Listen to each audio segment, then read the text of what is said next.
Welcome to the Millennial Diner podcast.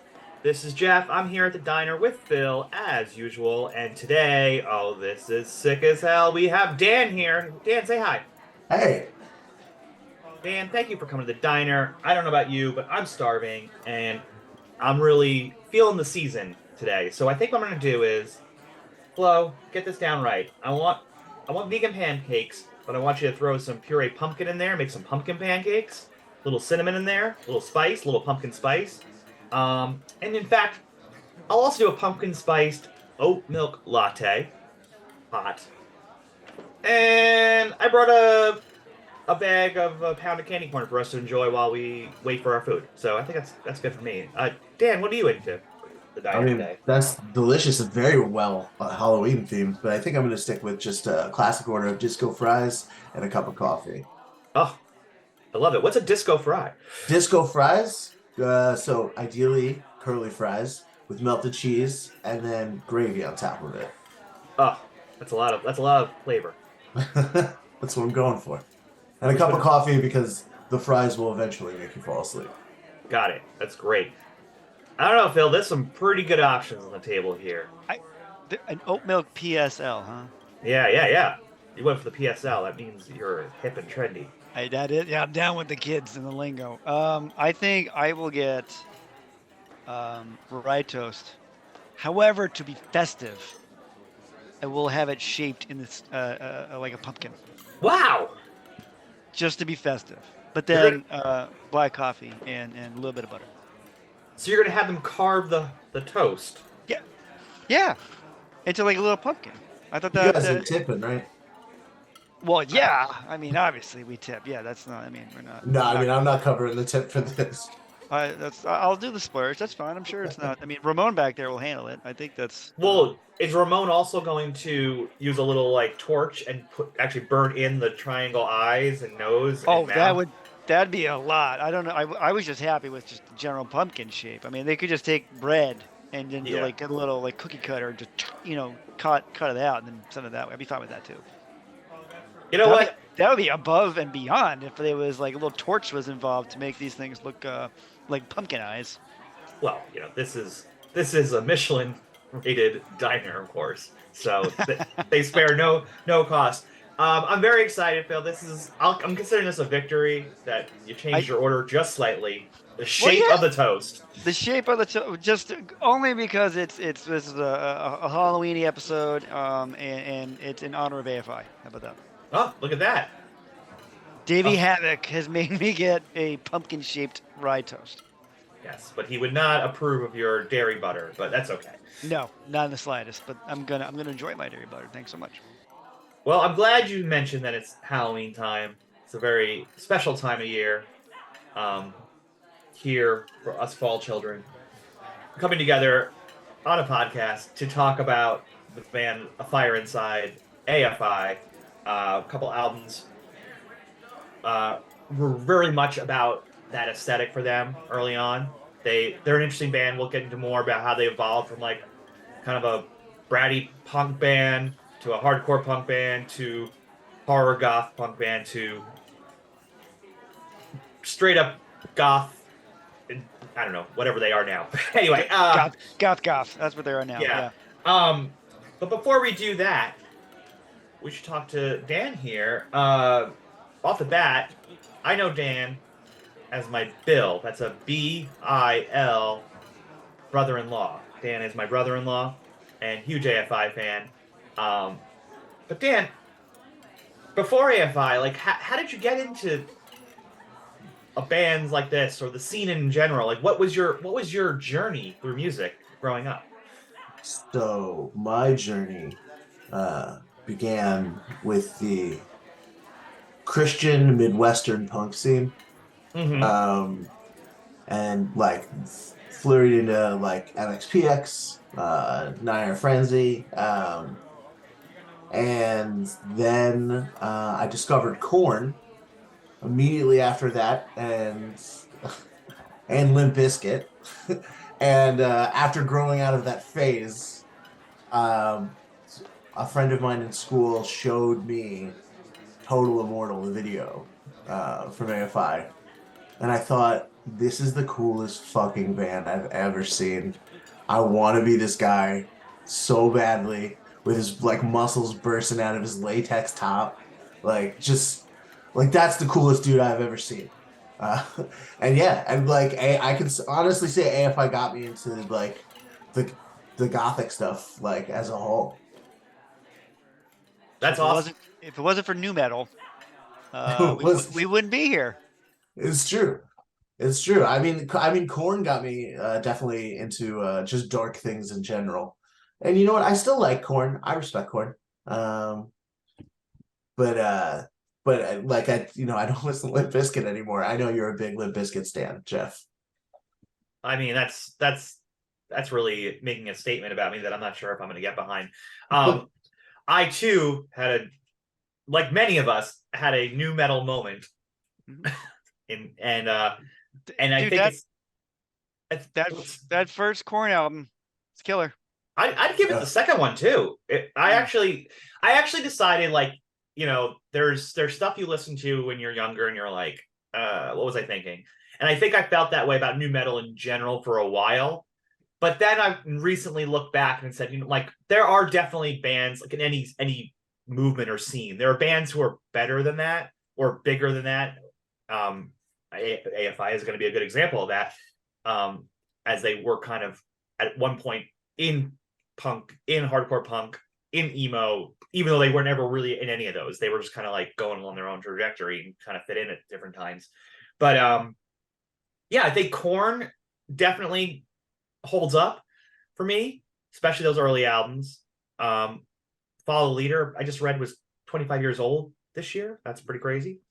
And then I would say Deftones are really good. I kind of think they rise above the Limp Bizkit of it all. And you know what? There's a time and place for Limp Bizkit. Every so often, you just need to break stuff, and See, that's the only good song. You went to the only good song there is, where it's like, yeah, you know what? I just it's one of those days. Just don't want to wake up and everything sucks. That's a great song. That's a great look, song. Phil, what's gonna suck for you is when Fred Durst sends you an angry letter about saying the rest of his music is not good. I mean, Yeah, so I'm Fred, sorry. Bill's It's in New just Hampshire. Just send the letter. Fred, if you could include an image of the chocolate starfish, that'd be really appreciated. Do we think that Fred Durst knows how to write a letter? Sure. All right. Sure, he has to at least be able to write a letter. I He's mean, also like a director. He's like directed films and things like that. So No like, way. yeah. No, he's had quite a career. Oh, he's a Beyond man of beyond many talents. He beyond contains beyond the multitudes. he does contain multitudes. Beyond the biscuit, that is Lynn. Also, System of a Down is often thrown in there, which I don't really think they are new metal, but No, yeah. no, they are lumped in there. But I also think they're really good. So there are definitely, you know what, new metal band I'm not into though. Cold, Phil. Do you know the band Cold? I'm pretty sure we've talked about Cold before. Yeah, I'm pretty sure that is not a new metal band I will ever warm up to. They can just go off into the distance, and I'd be okay with that. Dan, you ever Cold? No, actually, I don't. You But are lucky.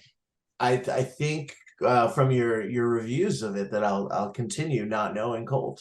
Yeah, they come up a Yeah. lot because me and Phil saw them play with Newfound Glory once in What? the bill What? that made no sense. That show made no sense, and to this day, I'm gonna say I don't think I've ever seen a stranger pairing of two bands than the summer feeling that is Newfound Glory and pop punk, and then the winter feeling that is, well, a band named Cold, and then the new metal. So I just, I don't know why that was a show, but God bless it for having some fun for an hour and a half. Well, a band like AFI can be on any show. That's their power. That's true. That's their versatility. That's the word for it. I love that. They transcend genre. But Dan, like, so okay, so you got into them pretty early. We heard how you discovered them through your friend sharing you Total Immortal video, which, yeah, and then you saw Davey Havoc and you're like, that's who I want to be. Downloaded it off of Kazaa. There it is. Oh goodness gracious! That's authentic. That's an authentic story. Who else would you put? I'm assuming you're putting AFI on your Mount Rushmore, which is wrong of me. I shouldn't assume anything. But if you were to like go to Mount Rushmore, just like shave off all the presidents and then recarve bands or artists on Mount Rushmore, who would be on there for you? Wow, that's a great question. I definitely didn't see it coming. I think I like one band that I would definitely put there that like from the scene Yeah. is Say Anything. Uh-huh. I feel like you could have guessed that. Max Bemis, I love that like folky kind of songwriting style, and like but like with the just the angsty punk that came along with it is totally fantastic. I really like from a little bit later, like my Rushmore like is Circus Survive, man. Yeah. Like Anthony Green is just to me like one of the last great like artists, like just at his core for what he's doing. I feel like he's always doing something that feels a little bit different, and like there's like he's always trying to push like the projects that he's on. And then I, like I feel like such a Tool for saying this, but like Tool is on my Rushmore. Um, they were really big for me, and they like I have to say they just edge out Nine Inch Nails, even though Wow. Nine Inch Nails is like it's up there. And I don't really know that they're part of the scene, but like these are all like my bands. I would say they're my top four. Like if I could start a festival, all four of those bands would be playing there, and the people would come. Oh, they would. I What I was love I love Say Anything and Tool sharing a stage together. It's really exciting. Yeah. what's the sequence of bands? What's the order? Who's opening the show? If you did your Say Anything, Circus Survive, Tool, and AFI, that's a tough. What So would you who's on at 5, and then who's on 7, 9, and 10:30? I don't think you could get Maynard to open for anyone else on that bill. So I think Tool has to go last. And then first would probably be Say Anything of Max Bemis. I think they kind of fell off, right? And then you do Circus Survive And then AFI. and then AFI. But because I actually saw them in that order when they went on tour together. So I think that makes sense. Yeah, I think that makes a total sense. That'd be a big show. And then they'd all come out for one Tool song at the end. Yeah. They all do Lateralis together. I love that. I love it. Yeah. Davey's a huge fan of the Fibonacci sequence. Is that a fact? No, I just made it up. I wouldn't put it past him. Yeah. The Fibonacci sequence. We're really gonna bring. What was that movie where that was like the biggest thing about it? It was The Da Vinci Code.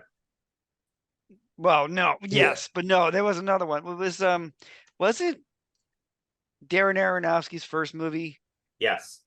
About that quote. What's the name of that movie? Wasn't Requiem for a Dream. Hi, that's right. It was a sequel. Maybe that was in that one. Maybe not. Now that I said it, but like not like the pie we would get at this fabulous diner, but the pumpkin pie. or pumpkin Or pumpkin pie. Yeah, pumpkin pie. Yeah, no, pumpkin pie. Pumpkin pie. Just gonna keep the connection going. Yeah, of course. Now that's a good Halloween costume. You dress as a pumpkin, but you just have pie 3.14 on your shirt. Yeah. We'll keep going. What if it was just like an orange shirt that has 3.14 on it? Think that's enough? Yeah, that's a really low effort costume. I really enjoy that. Yeah, low effort costumes are the pinnacle of Halloween. I think so. Well, the less you put time into it, the better. That's how we roll around here.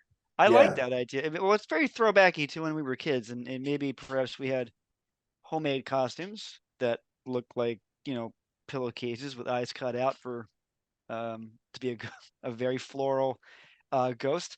Or you can do some of the store-bought ones. Whatever you feel like doing. Yeah, plus, well, I was just gonna say, plus we're from New York, so we can't be seen trying too hard. Right. Never. Uncool to try very hard. Uncool.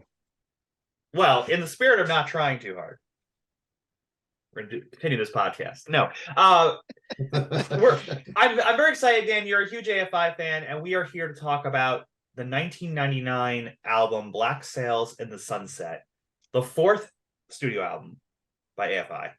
Is it really the 4th? Wow. Yeah, this doesn't come until their 4th, and it's very interesting because kind of talked about it before. Of all the bands I think we've even covered, this band goes through transformations almost every album cycle. Like, like every album. Yes. Yeah. Yes, you're right. I would say, though, for me, starting with this album, and I think the important thing about this album is there's 4 guys in the band. This album, Jade Puget joined as lead guitarist officially. Mm-hmm.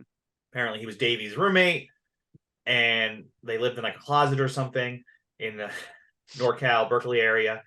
Whatever they were doing. And they bring Jade in, and Jade solidifies the lineup from now on. So from 99 to present day, this is AFI. And I also feel like this album, in a lot of ways, and I think you can look at different bands different ways, it felt like they were kind of figuring themselves out, the first 2 albums. They started pretty young, right? They started in high school or just after high school.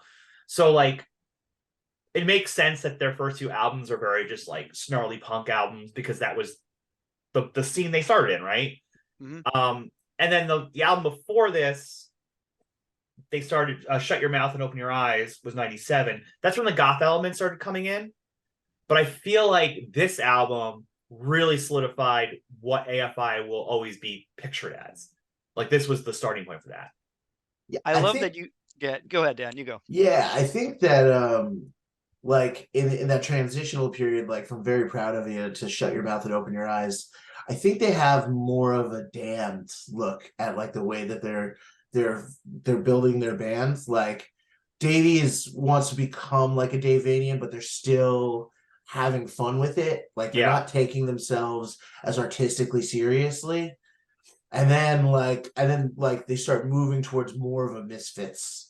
And then like it becomes even, more from that later on. Yeah, I agree.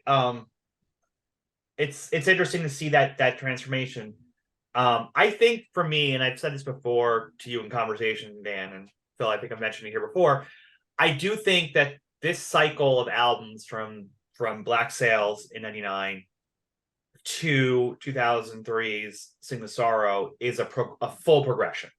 Right. Like I think that you take what they started here, and as it evolves until the next album and even the EP in between, they're building this sound up, and then they get the big budget from DreamWorks on Sing the Sorrow and really become the cinematic version of what they were kind of moving towards on all the albums. That being said, Dan, we've never done this on the show before, and I'm going to throw you a curveball. Since AFI's sound changes so much post this album, can you pick a song off any album past this album and past the All Hallows EP? So anything post 99.9, one song that we could start the show off by playing, just kind of show a direction AFI is heading in, something that you really like from later outputs. Oh, so and something that doesn't sound like them that they did in the past, like something that shows their progression. Yeah, let's set people up who don't really know the band, like what they eventually start sounding like as we get before we dive into this kind of like more proto sound. I would pick Pink Eyes off the Blood album. Awesome. That was like 2017. It was 2017, exactly. Yeah. All right. So, yeah, here we go. Brand new segment here. A newer song. We're trying something out. We're trying something out. Yeah, it's Halloween. We're getting crazy. We're getting weird, right? We're getting weird. Let's try it out. Here is Pink Eyes from AFI's 2017 album, The Blood Album. Okay, that song just rips. I love it. Great choice, man. And I feel like not a song that a lot of people talk about either. I feel like it doesn't get played a lot live, but it's awesome. That's not where I thought we'd go. So I was real excited to get like a newer song, like a real newer song, like 2 albums ago, kind of new. So good choice. Oh, you know what? It was between that and Dulceria, if I'm being honest. Oh, cool. Okay. Because you can feel the Billy Corgan on that. And it's I think it's just really nice, and it feels like really new wavy to me at the same time, which is neat. Isn't Dulceria about a candy store too? Which is very apropos for the Halloween season. Very apropos for the Halloween season. I think I missed the mark with Pink Eyes then. No, you didn't, because guess what? In this world, the podcast is whatever we want it to be, and who knows? Maybe we'll end this podcast with Dulceria, just because it is the last album they put out, so it really is like the most newest version of an AFI song, and as you said, also written with Billy Corgan, who we covered one of their albums earlier on our podcast with the Smashing Pumpkins. So it all fits, but I'm getting ahead of myself because we are here in the year 1999. Big year, right before Y2K and the whole world fell apart. It was on May 18th, 1999, produced by the band AFI, which stands for A Fire Inside, for those who don't know, and released on Nitro Records, an indie label. Are they owned by the dude from Offspring? Or yes, Nitro. Yeah, Nitro's owned by Dexter Holland, I think. Yeah, I will double check, but yes, I'm pretty sure that is Dexter's thing. yes, it is Dexter and Greg K. Cool. So there you go. They're on Nitro Records. This is big for them. Offspring, a few years earlier, became like the highest selling independent album ever at the time. From what was it? Smash? Is that the name of the album? Smash, yeah, off Epitaph. Yep. Yeah. So Offspring was a big deal. So they had their label. They're signing bands. They signed AFI. AFI coming from the NorCal Berkeley area. So very much in that scene. They played often at in Oakland. Yeah, it's Gilman Street. Gilman Street. Yeah, Gilman Street. Is that in? I think it's in Berkeley. But Gilman Street, very right, yeah. Yeah, very famous to the scene. That's like where Green Day kind of got started. That's where Operation Ivy used to play. That's where like very much like a very important Jawbreaker used to play there. It was like the all ages venue that you go to, and very punk ethos. So they were kind of cutting their teeth there.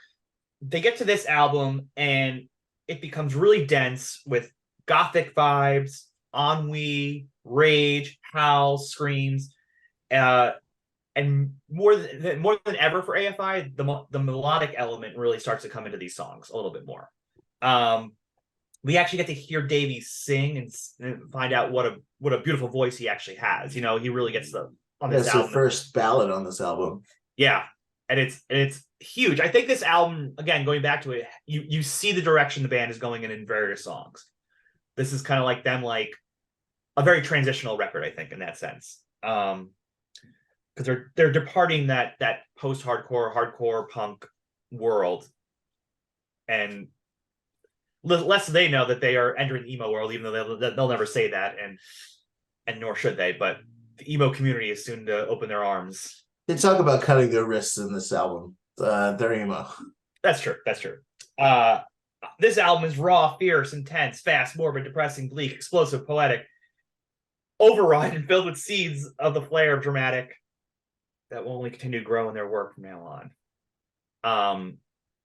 That's my feeling on this album to start with. All right. Well, I have to say, after spending a lot of time with it again, where this was my album when I was in junior high, I was listening to it every day. So looking back at it with adult eyes, way more vampire-y than I remembered. Just a lot of metaphors about blood, about draining blood. Also, blood is art and life in this as well. Like one of the tracks on this album, he's talking about how he doesn't know how to create anymore, and then that he had a dream that he was lucid, and then the blood was seeping from his pores, which is like the art coming out, and like he was like able to create again. I mean, we can talk about that more specifically when we get to the track, but it's just very focused on this whole blood is life, very Buffy the Vampire Slayer, very cool and racy. Like I just I didn't realize that. Like I knew it was gothic. I just didn't know that, like, even the one of the other songs, Porphyria Gualteria Tardia, that's vampire disease. Yeah. So it's really, really neat. So yeah, that's what I have to say. Big vampire energy on this album. And they never say the word vampire, which is really cool about it. Like Yeah. you have to extract it. Like it's there, but you have to extract it. Yeah. It's there in spades. In spades. Uh, Um, yeah. I love. This is where I think A5 finally gets their foot, like really gets their footing in this album, and they carry it on all the way through. It's also the start of the, sort of a trilogy because of the cover art. Yeah. All the next three Yeah. covers are all used by the same artist whose name completely escapes me. I don't know if any of you guys can remember it. Do Not you off the top of my remember? head. I'm blanking on the top of my head. I had it written down here, but Alan Forbes. There that's it it. is. Yeah, I yeah, Alan knew I had. Forbes. Like, can we talk about this cover for a hot second? I Sure mean, can. how cool is this cover? It's like a 3/4, the first third of it is the sunset. It's orange, so it's nice. We got this. It's got a pirate ship, and the bottom two are these like really rough looking black seas. I mean, it's just, oh, I love it. I love this cover. I love that you can completely disappear behind the album when you hold it up, Jeff. I know this is an audio medium, Yeah. but There, Oh, we have a YouTube component. Don't we worry. got a YouTube component, so it almost looks like Jeff has like completely disappeared from. There it yeah. is. Don't move it. We Uh, moved it. Keep your hands just like you gotta that. go back up. It's straight Uh, up like a really realistic cartoon painting that someone could it, run through. it's just like you just disappear. It's funny. Folks at home, Jeff was just disappearing from screen. Go check that out on YouTube because you actually see the comical whimsy Oh, that was just that minute. Like and subscribe. like and Like and subscribe. subscribe. The Make sure to comical comment and whimsy. also to comment because Yeah. that's we'll respond. Smash that subscribe button. Punch it real hard. Yeah, no, it's a beautiful cover. It's so interesting too because like Black Sails in the Sunset, this is not an album about pirates. It's No. like No, but it sets the tone for this sure whole does. album Yeah, because like yeah. basically you're getting these very Halloweeny colors of black and orange right out of the gate, particularly with the cover. But like I don't know, it's just it feels right. I mean, I have no idea what they're not pirates. They're I not on the think open seas. What do you think? like since I realized this vampire element is so strong, I get the feeling that this is the voyage of Dracula. Oh, Oh, These are the black sails that are drifting upon like the American shores when he commutes here. It's the last voyage of the Demeter. I'm gonna take that and we're gonna run with it. I like that. We're just gonna. I love that. I They just made accept that. they just made a motion picture about that part of the story that Yeah. came and went in theaters in less than a week. But I still want to see it. To be fair, I did just see it, so it may have like put a little foot on my observation there. Hey, I love it. I think we should just dive in because AFI, I feel like in general, especially from this point forward, does an amazing job of their intro songs. They don't just have a number one track. They need to, much like the cover, set a purpose and mood for the album. Whether they are welcoming you in, as they do in welcome you to the party in black, as they do in Sing the Sorrow. But for this one, this is probably the most iconic. And this is the one that you go to any AFI show and you're waiting for AFI to come on, people will start just singing this, chanting this song. Yeah. It really is, to me, the perfect song to unify the Despair faction of the AFI fans, as they're known. It's called Straight Through Wounding.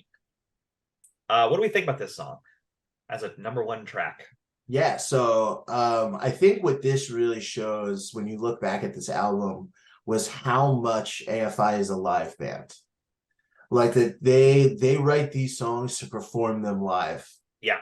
And this chant, because that's what it is, this cultish, heretical trance that like brings the entire audience power through Wish is and somewhat socialist, I'll say, is, I mean, just shows you the energy that Davey likes to communicate and that the band likes to communicate with the audience while they're playing for them. And the fact that we are one and that we're enjoying this moment together. And we're building strength from that. I just think it's fucking amazing. I think that's generally I think they let out the theme of the album in the very first song, and I'm okay with that. That's totally fine. I think generally titles matter, right? So I care about titles, and it's called Strength Through Wounding. All of us are wounded in some way. Doesn't matter how it is, but we all are, and we're finding connection and community from that, like some shared experience, or just knowing that everybody has felt a little wound along the way, and we could be together with that, and there's strength together. That's the whole point of the point of the album. And the chant is ridiculous. Like, honestly, What like is the chant? through our bleeding, we are one. One through all bleeding. Yeah, thank you for doing the chant version that I did not do. But yeah, Anytime. but that's what it is. It's through our bleeding, our pain, or art, or whatever you want to make it be. We are one. We are together, and that's the whole point of this album. Yeah, it really is a unifier. Like that's Yeah. you all want to chant it, and like through the darkness breaks the light, through the light unending pain, defy the wretched ones till the darkness comes again. Like that's the lyrics. Like, yeah, and it's very powerful. It also, when I was listening to it again, you could almost be fooled into thinking you're about to hear like a death metal album a little bit. Sure. With the chanting and everything. Like it's like it could go in any direction. And I think it's really interesting how the song doesn't really quite tell you what kind of music you're about to hear. Yeah. But it leads you in so well to the second one, which we'll get into in a second, that just kind of like explodes with fury of like fast hardcore punk sound. Yeah, but I wouldn't be surprised if that song preceded a Wall of Death in a show. Yeah. At all. Yes, exactly. But before we get ahead of ourselves, let's get everyone on the same page. Let's everyone join this cult of AFI with us. Here is Strength Through Wounding by AFI. All right, that was Strength Through Wounding. The next track, often just known as Porphyria, but what's it fully known as? I'm gonna try. My Latin sucks. Porphyria Cania Tarta. I like it. It's the second one. I'm kind of on the fence with Cutania. Whatever. It means skin lesions that develop on sun-exposed skin.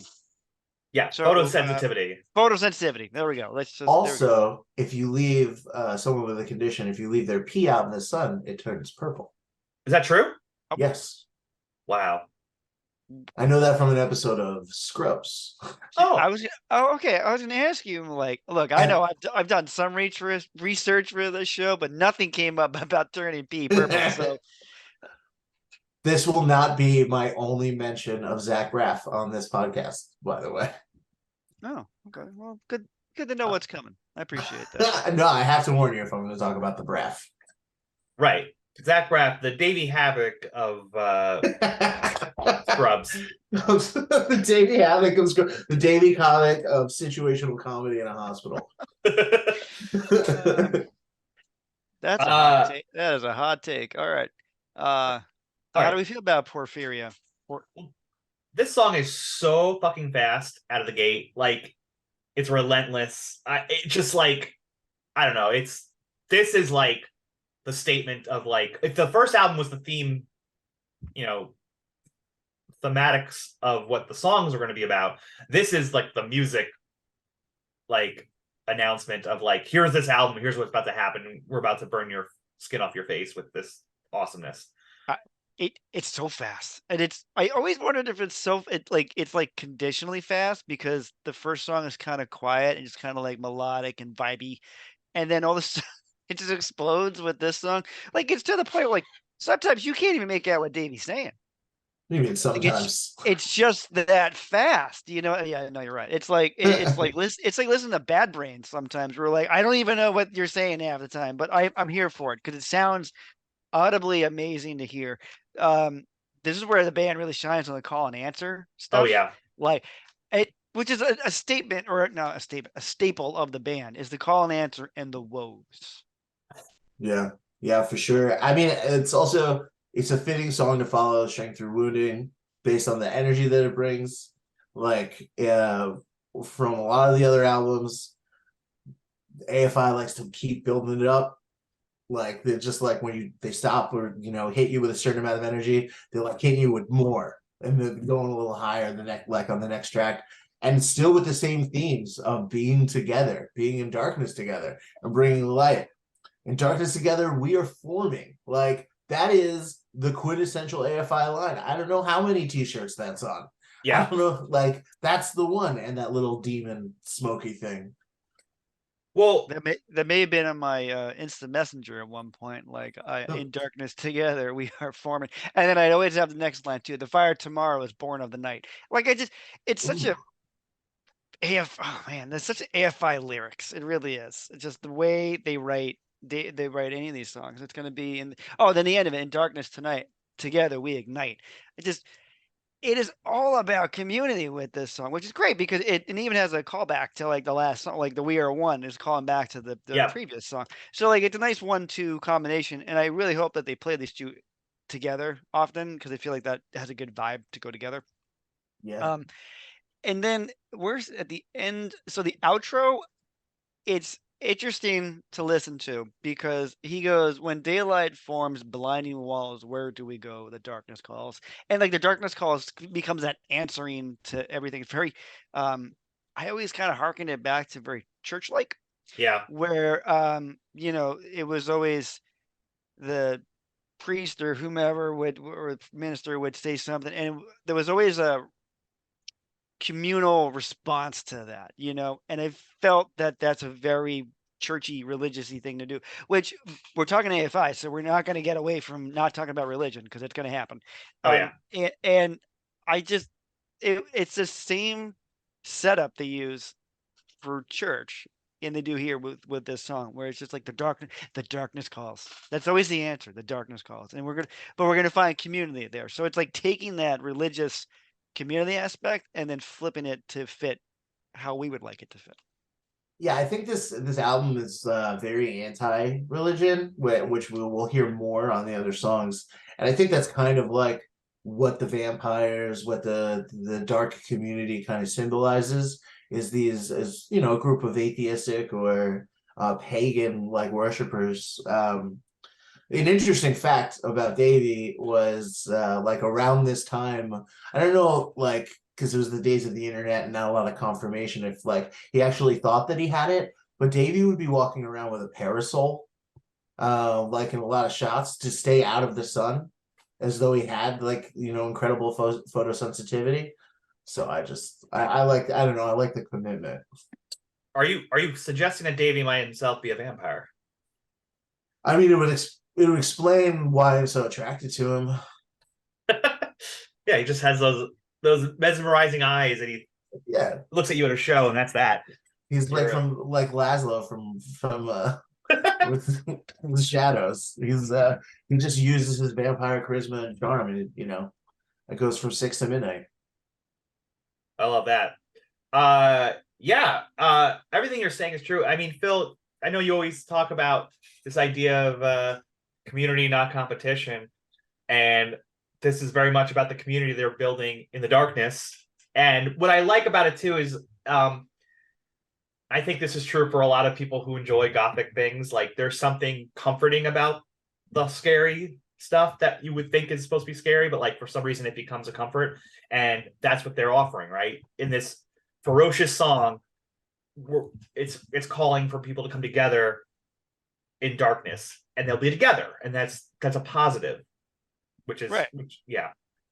Well, I'm so thrown off on words. I don't even know what to say. But no, it's true. It's like showing that it's okay to find community somewhere. It is. I mean, because ultimately, I think at the end, this community is a positive community. This is not a Yeah. negative community. They're not out to like, we talk about burning things down, but it's like metaphoric. We're not going out there to destroy everything. No, we're, maybe religion, but like we're more focused on just trying to find commonality and there's safety in that and feeling like you're not alone. And that's really all Davey's talking about. I mean, hell, in like a couple songs from now, we're talking, Davey's like pleading with people to not feel alone. I mean, so Yeah. that's ultimately the goal of this band is that to show that like there's a goth side, a horror punk side, and that's fine.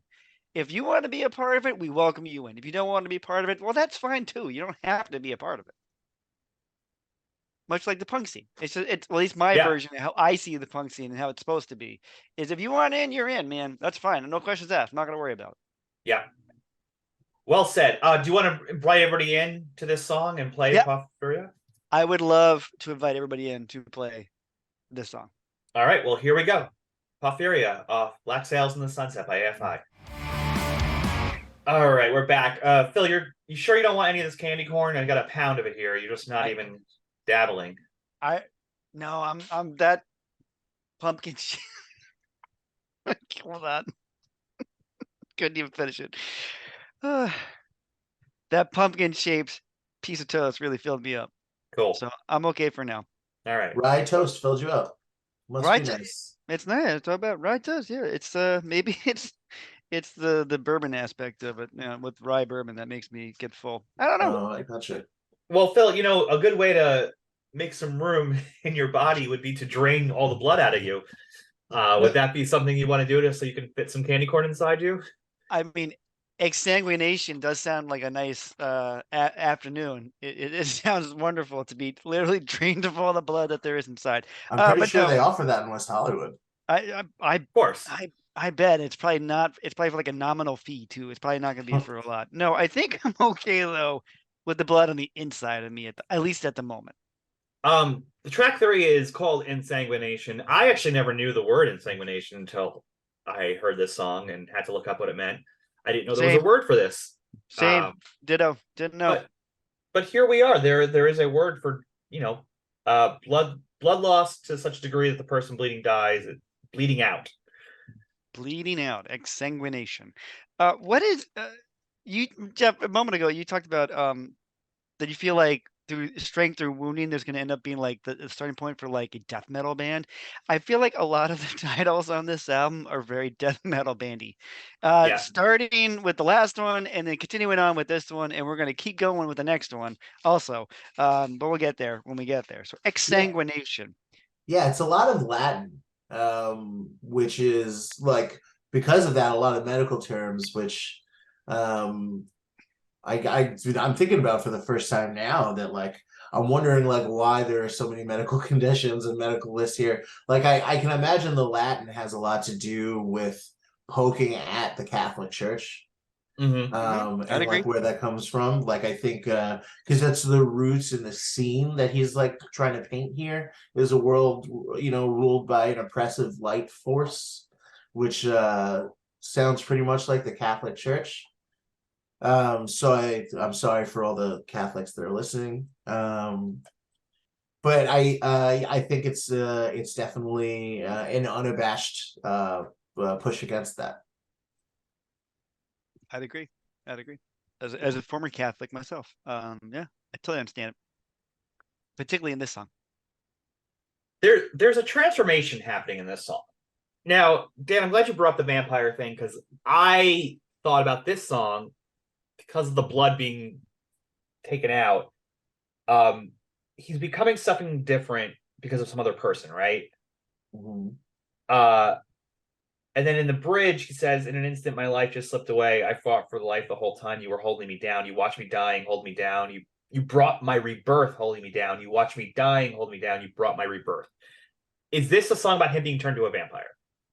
I mean, if you're asking me, which you are, absolutely. Like that's when I went through the re-listen of this, I could not overstress at the beginning, at the top when we were talking about this. This album is so vampire-y. It is just riddled with it. And like I can't believe that wasn't something that I was thinking about when I was listening to it back when I was a kid. Like, how did I not realize this whole album is about vampires? Or at least vampire metaphor. Well, just look at verse 2.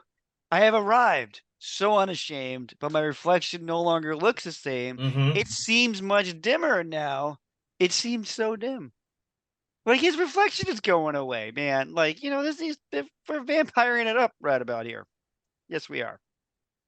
I won't recognize myself. That's the line that is repeated a lot through the chorus and everything. Mm-hmm. Yeah.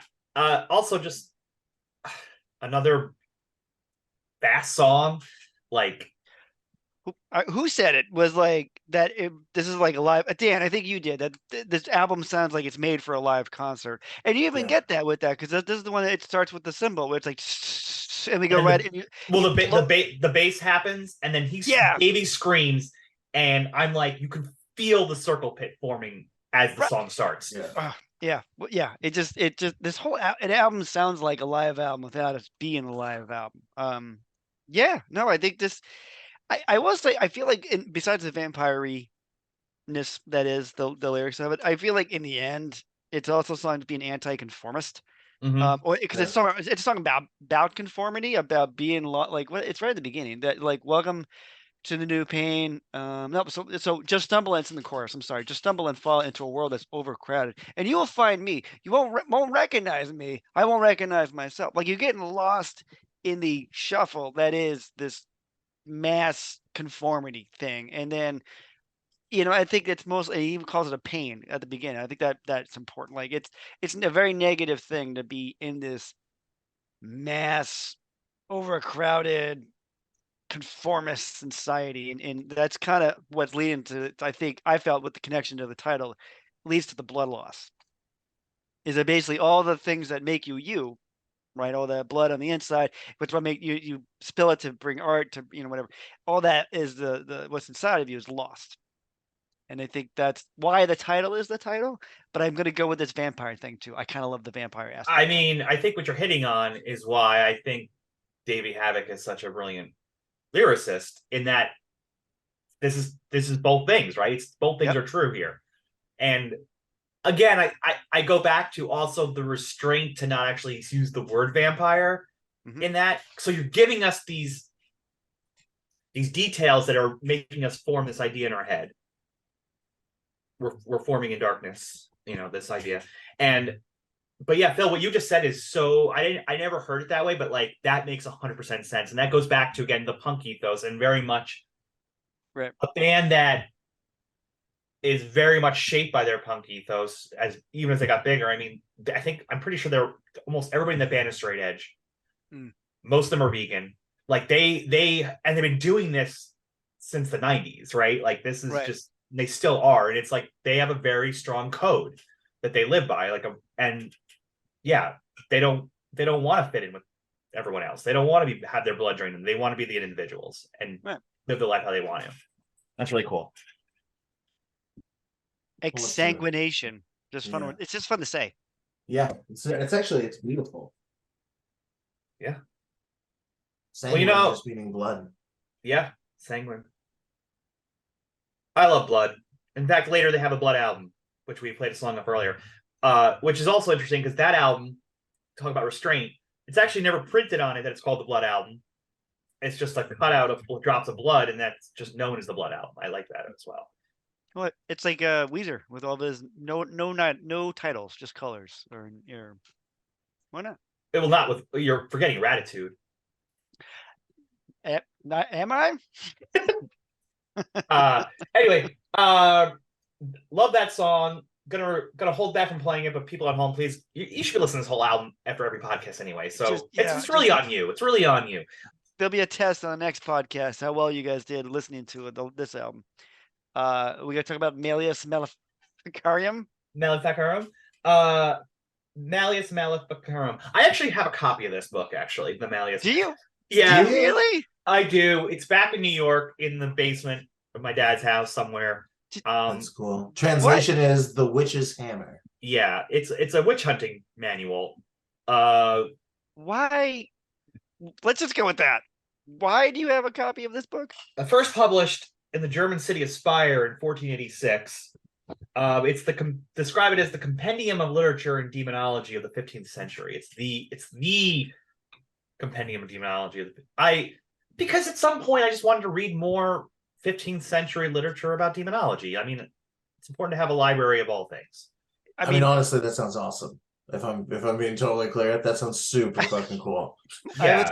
I was really gonna lay into like, sure, we all have that phase at some point in high school, but I'm like, no, I think I probably would read it. I'd find it interesting to learn more about the demons from the 18th century. Oh, excuse me, 15th century. 15th century. I would be so pumped to come over your house and you have that like just on your coffee table. Like earmarked to a specific page too. Like you were Like, just looking into some sort of demonic sacrifice, and you're like, "Oh, I just wanted to check that out a little bit more." I wish I could say that's true, but I actually took a, a literature class that looked at a lot of different demonology texts from this period. Anyway, that's a different life. I was really trying to be um Giles from Buffy at that point in my life. full embrace Yeah, of yeah. the watcher The mentality. Watcher Yeah, mentality. yeah. But yeah, so it translates to Hammer of Witches. I mean, it's basically, without getting into a full dissection of the text, it was an early manual about witch hunting, as is in human history seems to come up a lot. It does. Uh, It does. yeah, What's your opinion with them adding a new author 33 years after the first one? look, I can't argue with that. Was this? It was written by a German Catholic clergyman named Heinrich Kramer, under his Latinized name Henricus Insistor. Gosh, that is a very That's Latinized. that Woo. sounds like a guy who would write a book about witches. Yeah, It does. It really does. the text would call sorcery heresy, which was a crime at the time, and recommends that secular courts prosecute it as such. So the Malleus suggests torture to get confessions and death as the only certain way to end the evils of witchcraft. Oof, Um, when it was published, heretics were often sentenced to be burned alive at the stake, which is important to the song. that's good. And that's what they wanted you to do with witches. Um, for me, I think the song itself is like an anthem about being ostracized and an outsider in society and vilified for it. So whether you're a witch or anything that the quote unquote status quo sees as other, you're going to be burned at the stake for it. And that could be very much, you could put that to, like, especially 99, if you look at the time this is coming out, like, is this just being a punk? Is this just being a goth? Is this being queer? Is this being, all these things that people were ostracized for and turned to pariahs their community just for being different? And I feel like that's very much what's fueling this song. Yeah, I mean, that's absolutely the case. You can feel that running through all of it. I mean, and it's the Salem witch trials, like at the same time with the drowning of the witches. I mean, it opens up with "Open my eyes as I submerge," and I will deny what I've been since birth. Yeah. Which is, I mean, this is probably not only the punk scene, but this is probably Davey coming to terms with his, non-binary sexual preferences as well, which, I mean, I know he's not like open and honest about, but like he's he clearly is not conforming to normal gender stereotypes. And this may be something with that as well, where he's showing that he wants to have strength. He is the witch. He's not just the warlock, and he can be who he wants to be, and he'll die being that. Well, I like that's from that angle that I didn't really think about that. He came from the perspective of a witch and not a warlock, which would be like the male version of it if we're really going to get into gender speak. But yeah, this whole song is just like, look, man, you're being judged for who you are, and and frankly, that's just not right. I mean, but it is funny how this song is from 1999, and I feel like, Jeff, we come across this in a couple of songs as the show has gone on. We're like, wow, we're still dealing with this to this day, and it's like that makes me sad, honestly, that we're still dealing with non-acceptance of who people are and what they're born as. Like he even said, like, I won't deny what I've been since birth. I mean, such a declarative statement out of the gate, and I love it. Like I love that he's taking that stance immediately in the song. And I'll die drowned by your standards. I mean, that's such a, of course, it does always make me think about Monty Python, and that's how you can tell which one's a witch by seeing if they float, and if duck floats, witch. Come on. I mean, that the whole scene Yeah. Brilliant. Brilliant scene. But very different stance on witchery than this one, where I'm like, wow, this is such an anti-conformist song, which is funny because the last song was very anti-conformist, and we're keeping that theme going now, where it's also a community song. It's what's so great about Davy's thing, because his chorus is, "We all begin to burn, autumn's flames dances in my eyes, set a light for all we've learned. My ashes falling." So it's like combination of him seeing himself in that group. But you take out the part where where it's my stuff, and it says, "We've all begin to burn, set a light for what we've learned." Like, just being what you are and learning, and like, I think what I like about the learn part is like you kind of awaken, like, I am this. This is who I am. I was born this way, and I'm more learned for now being that. And we're gonna get burned at the stake. Also makes me think of Thrice. Yeah, I was like, when Watch the Witches Burn, right? Yeah, I Yeah. was thinking the same thing because we covered that song recently. But yeah, and I mean, on top of that too, as far as the song goes, this is where like I think Davey gets better and better at this, but his performance in the song, like when he like rages out or starts screaming, like when this song builds to that, you know, that whole part is ashes fall and I'm rising again, and we fall, you know, it is so intense.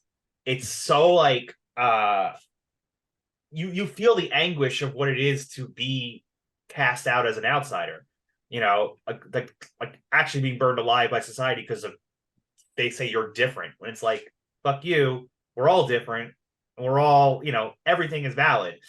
I'd like to play this one. You know why? Because I agree with you, because I really want to hear a whole lot of woes. Oh yeah, well, you know, you don't come to an AFI album without hearing some woes. Oh, woes and O's. That's what you always get. Woes and O's. Woes and O's. Well, anyway, here's some woes and O's. Malleus Maleficarum. All right, track 5, Narratives of Soul Against Soul. Now that's a title. That's a title. It's a letter. It's epistolary, Jeff. We've covered epistolary before. This is epistolary. You like to emphasize the piss part of epistolary. Yeah, and that's I don't think I realized I did that, and then now that I hear myself say it, I'm like, yeah, really, it's epistolary. Now you know it's a purple pistolary. Oh, look at that, calling it back from earlier. I love that. Purple pistolary people eater. Yeah, so this is a letter to the wounded, and it's Davey kind of reaching out to them. I think, like, reaching out. You're not alone. You're not alone. What a nice guy. Truly thoughtful. I think it's displaced hopelessness that he feels for other people. The hopelessness that he feels internally, he feels for everyone else. The fact that there are no angels there, that there is no one watching out for him, that no one's been taking care of him. So it's you know, like that universality between him and the people that have been looking for some sort of paranormal best friend in the sky that's going to help you out, and it's, you know, that help never seems to come. 2 points. One, I'm going to go with picking up on you just said, because connecting with that is in the chorus, where there is the kind of like the back and forth between the two voices, between it's him and Jade, right? I think Jade's yeah. So like, you know, so for no lack of searching, I can't seem to find one, and then it's angels for everyone. Well, but all the promises can't seem to find much more than lies, but angels in anyone, which means like you can find comfort, or like anybody can be that angel. It doesn't matter who. It's just someone who just will be there for you. That comforting. There we go. Disembodied voice in the sky, if you want to go with that. But more of that, you can find other people out there to help you out. And then 2, he's also talking about it's an anti suicide song, I think, because it's a permanent solution to a temporary problem. Yeah, like he's very poignant about that. Like, but generally speaking, all things are temporary. Pain is temporary. Discomfort and anguish and all that, they're really kind of temporary if you get in that mindset about that. where it will pass. I know it's a very religious thing to say, this too shall pass. I know that because I heard it as a kid, but I kind of agree with it. You can't just, I don't know. What do you say? I'd throw everything away to live. Like, yeah, you have to work your way through it, but you can't go it alone, right? Or maybe you shouldn't. It'd probably be better if you had community there. Again, it's a community song, but reaching out to someone else who's in pain and helping them. Well, that line you just hit on, the I throw away everything to live, is such an interesting way to say that, because throw away everything sounds like what you're doing to kill yourself. You're throwing away everything. Right. He's saying I'm throwing away everything just to live, which is like spinning it on its head a little bit. Like, you have to kind of like throw away even this pain. Like, you just got to keep, like, no matter what, you living is the most important thing, right? And I think that's coming across there. What's the line from Buffy? What's the hardest thing in life? To live it, right? I mean, I'm gonna get as many Buffy. You were a watcher, Jeff. Come on. The hardest thing in life is to live it. It really is. I mean, it's so a great line on a great show with a maybe not so great creator, but it's a great line and very apt, and I think fits to this, which is, I think Buffy's on at this point. Yeah, Buffy's on at 99. Oh yeah. And that's the point. I think the point of the song is just look, life sucks sometimes. I would love. Go ahead. I'm sorry. I just say that's it. But it's only sometimes. Sometimes life is great, and it can be. But what are you gonna say, Dave? Oh, I was just saying, I would love to find out that David was watching Buffy the Vampire Slayer, like, while this album was being written. You know it. He's got to have watched Buffy. I don't know. He strikes me as the I don't watch TV type of guy. That's what I'm saying. Like, he'd read a book. Yeah. And not with pictures in it. No, he's not reading the comics. He would not be reading the comics. I'm sure it's some nice leather chair by candlelight with not leather. Not leather. No, not leather. Vegan leather. Faux leather. Faux leather. So maybe just a nice comfy chair, maybe a chunky blanket to really set the comfortness level. Rain cascading down between the moonlight. Yeah, with his feet tucked up, like really neat, and he's wearing like black socks with like white bats on them or something like that. You know, whatever. Yeah. I haven't thought about this. No. I haven't thought about this. Not at all. No, not at all. Not at all. I will say, just before we finish on that song, also I like, again, we talked a little bit anti-religion, but like using angels and kind of using it in a different context, like the angels being people and like the thing that makes life better, as opposed to angels in a religious sense of like, if you live a good life, you'll become an angel, whatever. I don't know how angels work, actually. I know how Angel works on Buffy and Angel, but actually, I don't get how he works. He doesn't sleep at all. He doesn't have to. He's a vampire. Vampires have to sleep like a little bit. They get tired in the morning. He's tired in some of those episodes. We can go down a rabbit hole here. Are you a Spike man or an Angel man, Dan? You know the answer to this, don't you? It's Spike all the way. Are there any non-Spike mans here on this podcast? Spike's character arc is honestly one of the best on TV ever. Like ever. Where he starts to where he finishes, it's a completely different character. He was a good man to Buffy when he didn't have a soul. That's what I mean. Like you got a guy who was like a horrible. What was he? What was his name? Way back, and he's William the Bloody. And what does he become? He becomes this like self-sacrificing, willing to do anything, and he did this without a soul. Yeah, I mean that's crazy. I will argue that he loved. He did as a vampire. He's the greatest, one of the greatest character arcs on TV. I think the best on Buffy, rivaled only by Wesley, who went from bubbling watcher to full out warlock by the end. I mean, that's crazy too. Wesley gets so badass on Angel. It's like it's really true. He's the most badass thing on that. I mean, and then you get throw in season 5. We're like, just to where everybody calms down, we're gonna bring Spike in just for the last year. That's really great too.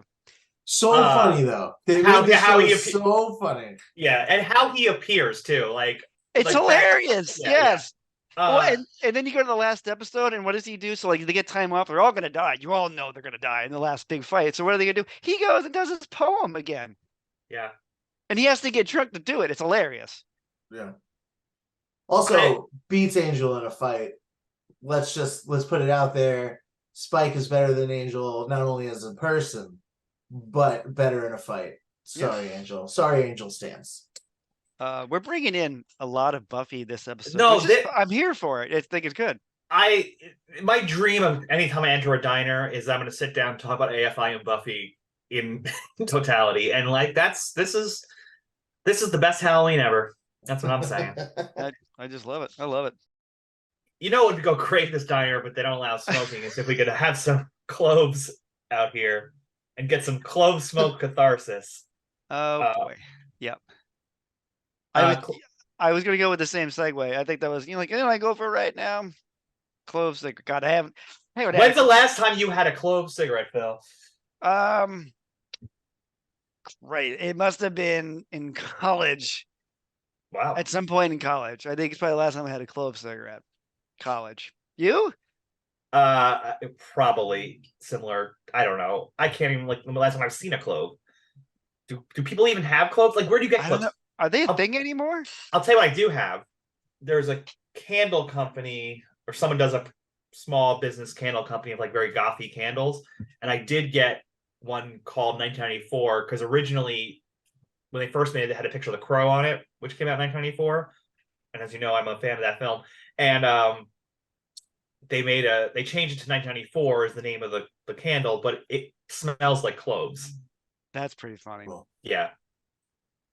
But yeah, clove smoke catharsis. I imagine I never really understood this, but I guess cloves were very big in the goth scene for a long time. They were like the thing to do.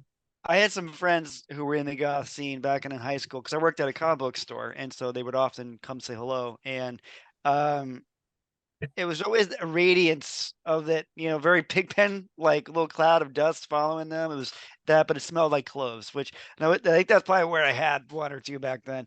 And I remember having them, because I was a cigarette smoker back then. And I remember getting a clove and being like, wow, this is harsh, guys. I don't know how you guys do this all the time, but this is kind of rough. It kind of has like a cinnamony kind of thing. Yeah, like, it's like the PSL, but for cigarettes. There it is. The PSL, but for cigarettes, is clove smoke. It is kind of a PSL cigarette. I think so. I wish I was clever like this all the time. That'd be very funny. It's only basic goth smoke. It's yeah, I guess. I don't know. I could look it up, see if the clothes are still a thing. But definitely still make them. Also, I just want to go back to you in the comic store and this gaggle of goths in a cloud of clove smoke walking in together. I imagine they look like the South Park goths. They just all kind of come in. It was just like a amorphous blob of goth. And they just say, hey, man, do you have any Sandman comics here? The sad part is, I'd be like, yeah, they're on the back wall. Yeah. That's where we keep all the DC stuff. Yeah, no, they're right over there. They're there for Sandman. Okay. Yep. Would you consider this the first ever AFI ballad, Clove Smoke Catharsis? I would say this is the first real ballad, yes. By AFI. Would you? How do you feel? I feel like God Called in 6 Days is the first. Okay. Which we can get to. This is just a little slower then? Just a little. I think this is just a slow song. And I think it's just, musically it's just about accepting that, like, he doesn't want to do drugs, man. Yeah. Yeah. and that like people are like, it's gonna be really like great, and he's like, yeah, because it's not fucking great to me, dude. Like, and I think the clove is just to keep with the like Latin Catholic vampiric aesthetic and keep it goth and stuff like that. But I think it's kind of overarching overall. It's just like substance abuse. And just like the people are saying that, like, hey man, you do this, you're gonna feel great. And, if only pure sweetness was offered, what's this bitter taste left in my mouth? Yeah, I agree. Yeah, it's like the fence of straight edgeness, in a very poetic way. Yeah, which is really, really cool.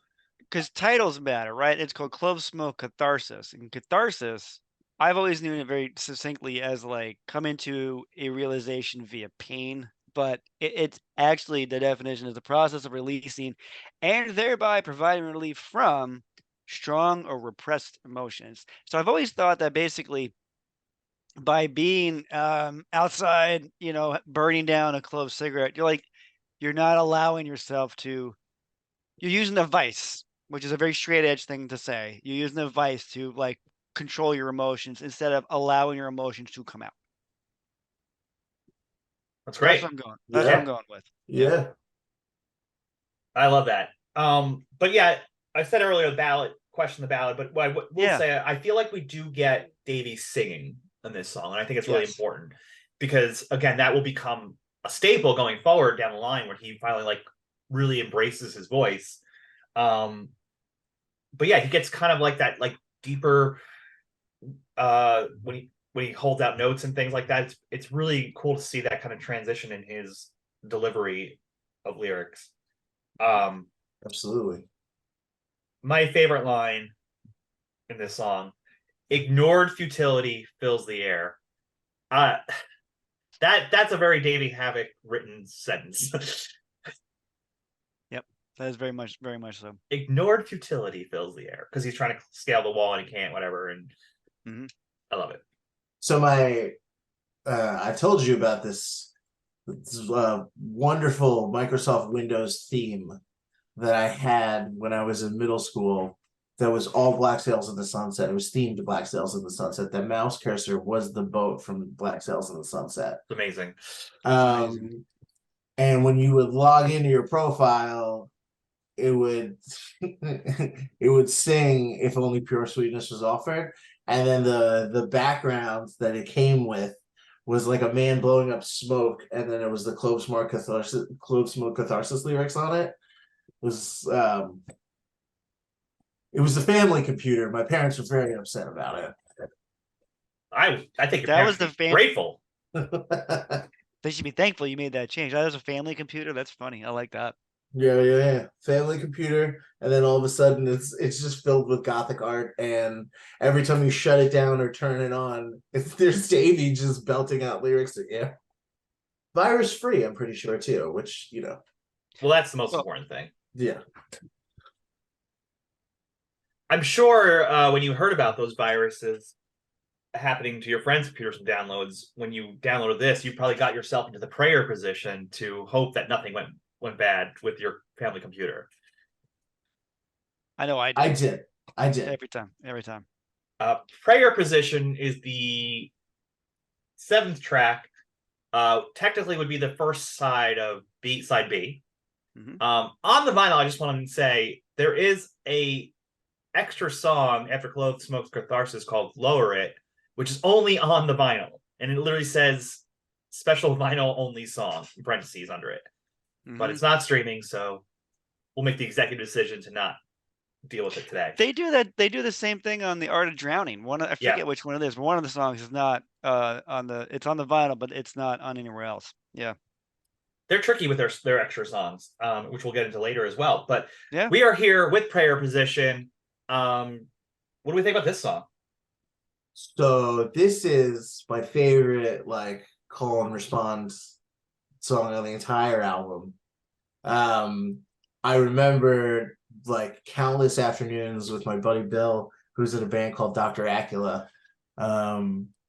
where we would listen to this song, and it's when he goes, "Push to our knees, so let us pray," and then Jade is, "Hey, we'll pray now." Like I love like it's like almost like the Evanescence like "Wake Me Up," like it's just like thrown in there, and but like it sounds fun, and like I like, even though like this is like an angry song, this is to me the most fun song on the album. It's really fun, yeah.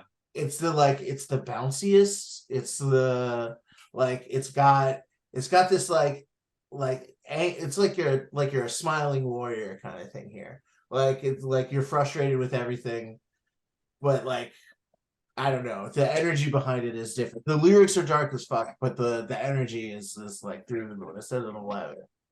It's totally, but yes, but also it's like completely questioning like God, and the construct that is religion. I mean, like I can't help but fear. Look to my species and tremble to think that God is just. Like, that's a bold ass statement, man. And I'm here for it. I'm definitely here for that statement. But yeah, like looking at like, how can you say God is just? Look at the people he created. Like, how can this be a just cause? Looking at what he has created, can't justify human behavior. It's just basically what it is. You just can't justify it. Yeah, and then there's the ad lib of "Gone" afterwards, which is like fantastic when they do it as well. It's just like something that he loves to do is just like play the both sides of it, a little bit of satire or misdirection. A little misdirection. Sorry, let's throw back to what is that? Monsters University. My son used to always do that. He'd be like misdirection and put his hand up to get you. That's exactly what that is. And even then, he's like saying, our will be done. Like we're gonna make our own thing that is separate to your thing. We're gonna follow our way, not God's. Now, I don't know if you know, but "our will be done" is an inversion of a common Christian phrase, "they will be done." As you know, as a theologian of Christianity myself, Mhm. I knew that without looking it up, of course. Good Uh, job. Oh, Well, remember I talked about earlier, there was a part where, at church where they would priest would say something, and that would be the callback to whatever his was. Thy will be done. all right. That's awesome. I actually did not know that for people at home. I had no idea, but I just saw that and I thought it was interesting. Yep, That that flips it right on. It makes right we out take itself. own. Yep, take ownership of it. It's our will be done. I mean, for me, this whole song is just the anti-religion song. Like, Right. we can't be forced down to pray to a God that we don't necessarily like believe in. Like you can't make us do this. Like the prayer position of being forced into it is what he's combating against. The other thing here, the bridge breakdown in this and into like the haunting, lulling sense of peacefulness where Davy gets to like sing really beautifully, but then he busts into a scream and back to the chant. I just, again, this is Davy flexing what not just screaming is going to do. You know what I mean? Like he can yeah. like effectively use his voice in so many different ways and change the feeling of the song. And I Yeah. think that the perfect example of that. Yeah. I also think that like this is one of two very overt rebukes of Christianity on the album. And Mhm. this is the more masculine of the two. Oh, interesting. I think that this one has kind of like an anger, and then on a later track called "In Sick Today," I think, which I won't spoil too much of my observations about that, but I think that one has a more feminine side to it, and Interesting. I think if you listen to them in parallel, you can kind of get that. I love that. Well, speaking of listening, I think we should listen to the prayer position. Agreed. All right, here is the prayer position by AFI. All right. Well, that song rules. Next up, "No Poetic Device" is the name of the next song. No Poetic Device. So don't look for a poetic device in this song. They're telling you off the bat.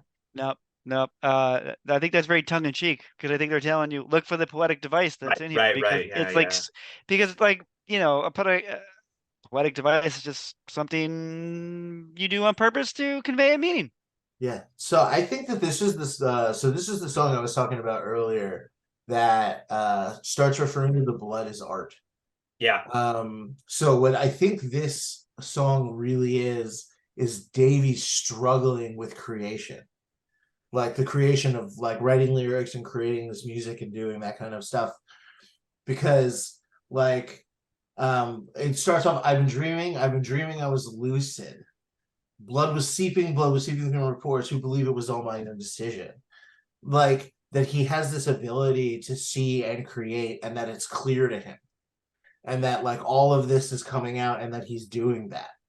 Um, I think that he writes about that a lot in like a lot of his other albums as well. Like I think that there's something to that about the creation process that he runs into, and I think that's a through line in this song. It's not the whole thing, but I think that's part of it. Yeah, I think that's great. I mean, I find it to be a very abstract song and not in a really good way. Like it's got a very intense vibe, and I can tell there's a struggle happening here. And I really love attaching art to that because This other verse, the gardens have all been overgrown. I push my hand through the thorns to crush the final rose. A deadly secret only I suffer to know. I can't eradicate what awaits when I awake. Like that idea of the visual of him like in this like garden of ideas maybe, and he finds this idea and he crushes it. Like that's him in himself. Like he's going through his own discovery of it, and maybe he doesn't like that rose and he crushes it, so no one has to know about it. Like, or it's the last one. Or the last one, yeah. Yeah, like it's the last one that's any good, and like who's to know if like there's going to be anything else in this overgrown garden full of weeds and not good ideas. Yeah, this could be the last song he writes that's any good. Yeah, I mean the jury's still out. Does he write another good song? I don't know. Well, we'll find out, but if we get through this song. But Bill, what do you think? I don't have much to add. You guys kind of say it's like a lucid, he's like lucid during the dream, but like you feel the blood draining from them. Like it's like I think the Dan, what you said the opening of this, I've been dreaming, I was lucid. Which means you're very aware in your dream, right? Which usually not. I never have lucid dreams. My son talks about them having them all the time. I never have them.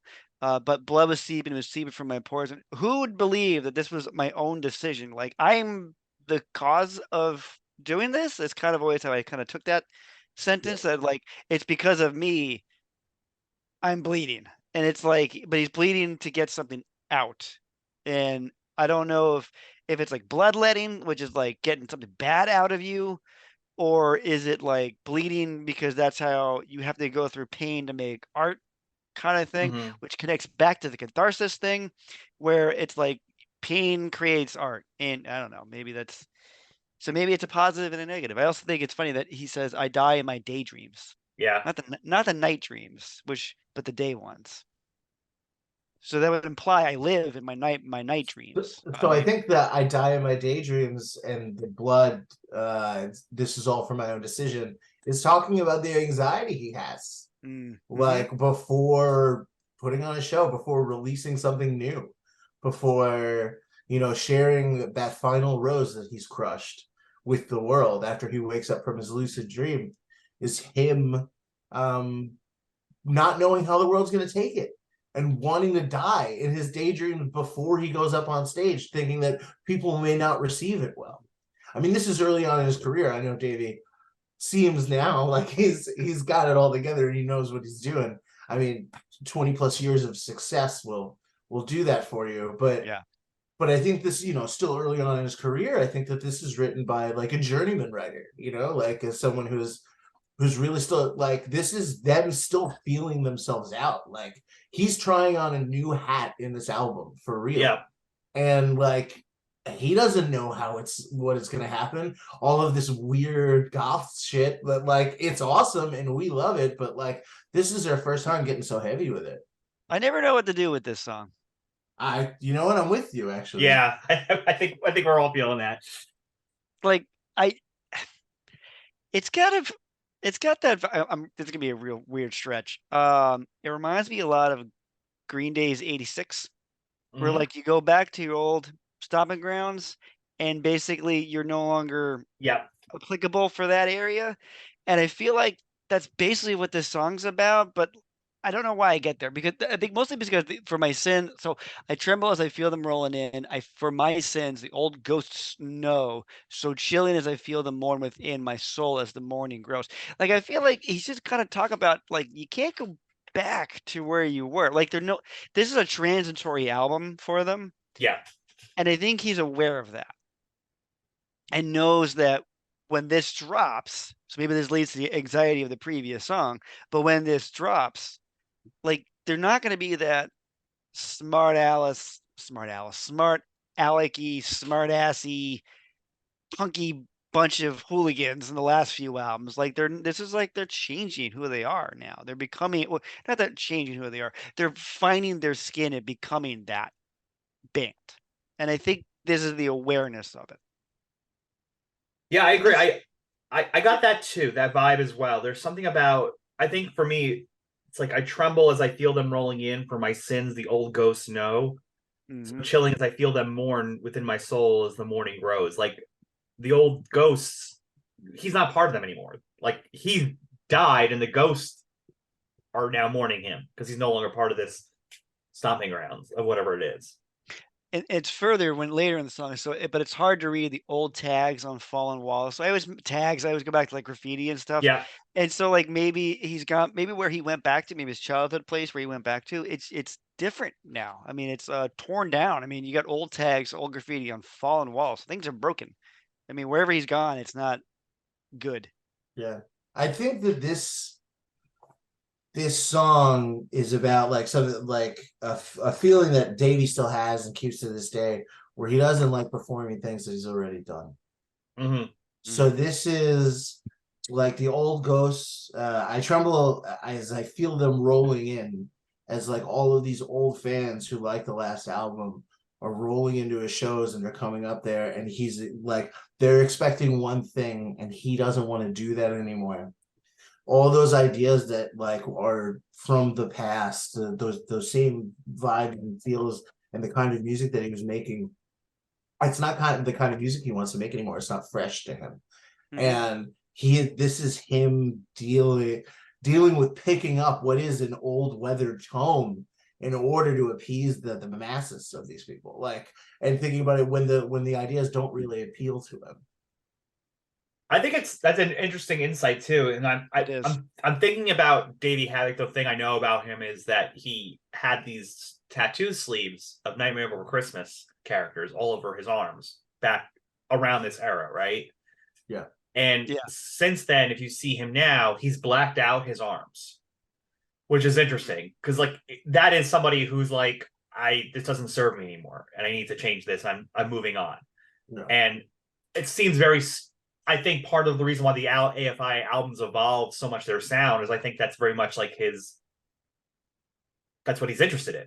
He's not interested in these permanent things of the past. I mean, granted, I think this is true for any band, but at a certain point you have to kind of play the hits. You have to, and I'm sure a band like this who was evolved, and I also just look, he screamed a lot back here. I don't necessarily know if he can still do that consistently, which you can definitely hear in the newer songs where he's singing a lot, mostly singing. Yeah. And literally physically outgrowing these songs and this past scene. I mean, that's the thing. Like, and I think, Phil, going back to what you said, one of their famous first songs, their first album is I Want to Get a Mohawk and Mom Won't Let Me, which is kind of this snotty, snarly, like punk song about getting a mohawk. And now we are talking about we're attacking the Catholic Church, Yeah. Or addressing hanging, like in the next song. Yes. I would argue the mohawk was an affront to the Catholic Church as well. It's just on a much the mohawk is still there, but like that was the song was about wanting a mohawk. Versus now you got the mohawk, you've had it for years, that's part of who you are. Now you're going to take down the church. Also, also look at like who he's fighting against, really, is the change. It goes from mom to the world. Right. Like, which just shows maturation. Yeah. Right. Yeah. And I'm here for it. Let's take gotta attack the system. You gotta make it better. We can't destroy it because then we'd have anarchy. And now, as an older man who no longer believes in anarchy, I did it back then. I was like, yeah, anarchy, let's go, it's gonna be awesome. Like, no, that's actually we need some set rules in order to basically function. We need to have some set rules, guys. Structure will set you free. So just a little bit. Doesn't have to be a lot. It doesn't have to be overpowering, but we need at least a little bit, just to kind of like, what is okay, what is not okay. Just kind of. Well, I'll tell you what's not okay, Phil. Hanging yourself in a lover's room for them to find you because you're no good for them and you can't do anything else about it. And that's what we get in Last Kiss, the next song. Not the 2006 romance with Zach Braff and Rachel Bilson. Yeah, I was really waiting for this to get here just because I wanted to make sure somebody brought up Zach Braff's 2006 film, Rachel Bilson, Last Kiss. I'm surprised this song wasn't the titular song played in the beginning of that movie, actually. No, the vibe of that movie would be very different if this was the opening credit song. I think it would be. Yeah. So here's Last Kiss. Here we are. Which I'm just gonna I'm gonna hang myself in your room, hoping only that you'll see. Yeah. Well, it just shows how much he loves this person, right? I mean, really, it's a metaphor about showing someone who you really are. Yeah. I mean, that's really what it is. It's just, it is a stark image and metaphor to go with. This is what you're gonna go with. This is a lot. So whomever you're gonna give this metaphor to, you better be really certain on. Because I feel like they're gonna either one or two things are gonna happen. They're gonna run away because this is a lot to handle and a lot to process. Or they'll be like, cool, same. I get you. Yeah. And it's intense. Like now now I'm on display, literally hanging. Literally hang. I am becoming hurt myself today. It's all for you. Do you like what I'm becoming? Cut myself today. It's all for you. Yeah, which dispels the argument that they're not emo. Yeah, no, this is definitely the like, oh, look what I've done. Woe is me. But not really. It's more like, I don't know, it's almost like just disturbed behavior. Like look at me, look who I really am. I'm a person who hurts themselves. Is this what you want? Will you still love me if you know this? I Right. think. Go ahead. You know, you go ahead, Dan. I think that like the hurting himself is in part showing himself. Yeah. Yeah. Like I think that it's less about him wounding himself and more about like he has maybe cut himself before and like would you still love him then and like it's just that vulnerability hurts him at his core, I think, and opening up, and that's like you said, it's him truly presenting himself as he is. It is as brutally honest a presentation of who I am or character is. I won't even say specifically David, but just as a character. Presenting it to somebody like this is as honest and as direct as it's gonna get. This is who I am. Take it or leave it. Well, and going back to what Dan said, the vulnerability of it is really important here. That was a great word and great observation. Yeah. Because I broke myself, shattered, tie a bow around every piece. You'll love the eyes. Have they always shown so vacantly? The more I show, the less you'll want to know. He is worried about this, but that's why he's doing it, right? Like he's scared that when you find out the real me, like you're out of here. Yeah. And this will be the last kiss. Not the 2006 romance. Right. No. Nor the Pearl Jam Last Kiss about a car accident. Oh yes. Yeah. Also, I would say, and correct me if I'm wrong, Dan and Phil, as big AFI fans, very important song because of that breakdown that happens, where it's kind of like an electronic sound. Maybe it's like on the pedal on the guitar that Jade's using. Because this is definitely a sign of things to come once we get to like Singing the Sorrow and Beyond. Like this, we're going to start experimenting with this kind of stuff a little bit more. That's the first time we've gotten that in an AFI song. The Despair Factor is the spiritual successor to this song. Yes. I would definitely think that's true. Like we're going to continue this evolution and then get into even more as we go down. What do you say? Last kiss for the people out there? Sure. All right. Here is The Last Kiss by AFI. All right. We are back. Phil, this is sort of the penultimate song coming up here. We'll get into more. It is the penultimate. Technically speaking, this is the penultimate song. This is the penultimate song, as far as we're all concerned. It is called At a Glance. I love this song. This is a banger. And it's fun to have a banger this late in the album. What do you guys think of At a Glance? It's not an at a glance like my daily planner at a glance, which is good because I don't need that. No, I think it's like at a glance, like you don't get to understand somebody at a glance, right? And I think that's a very common theme throughout a lot of this, this whole album. But I think ultimately that's really what this song is about. It's about like you don't know anybody, bro, by just looking at them. You don't know who they are. You don't know what they've been through. You don't know their situation. You don't know anything. You know, and it's wrong to make judgment at a glance. That's it. That's what I think. That's what I'm saying. I think this is, I mean, it's about aging.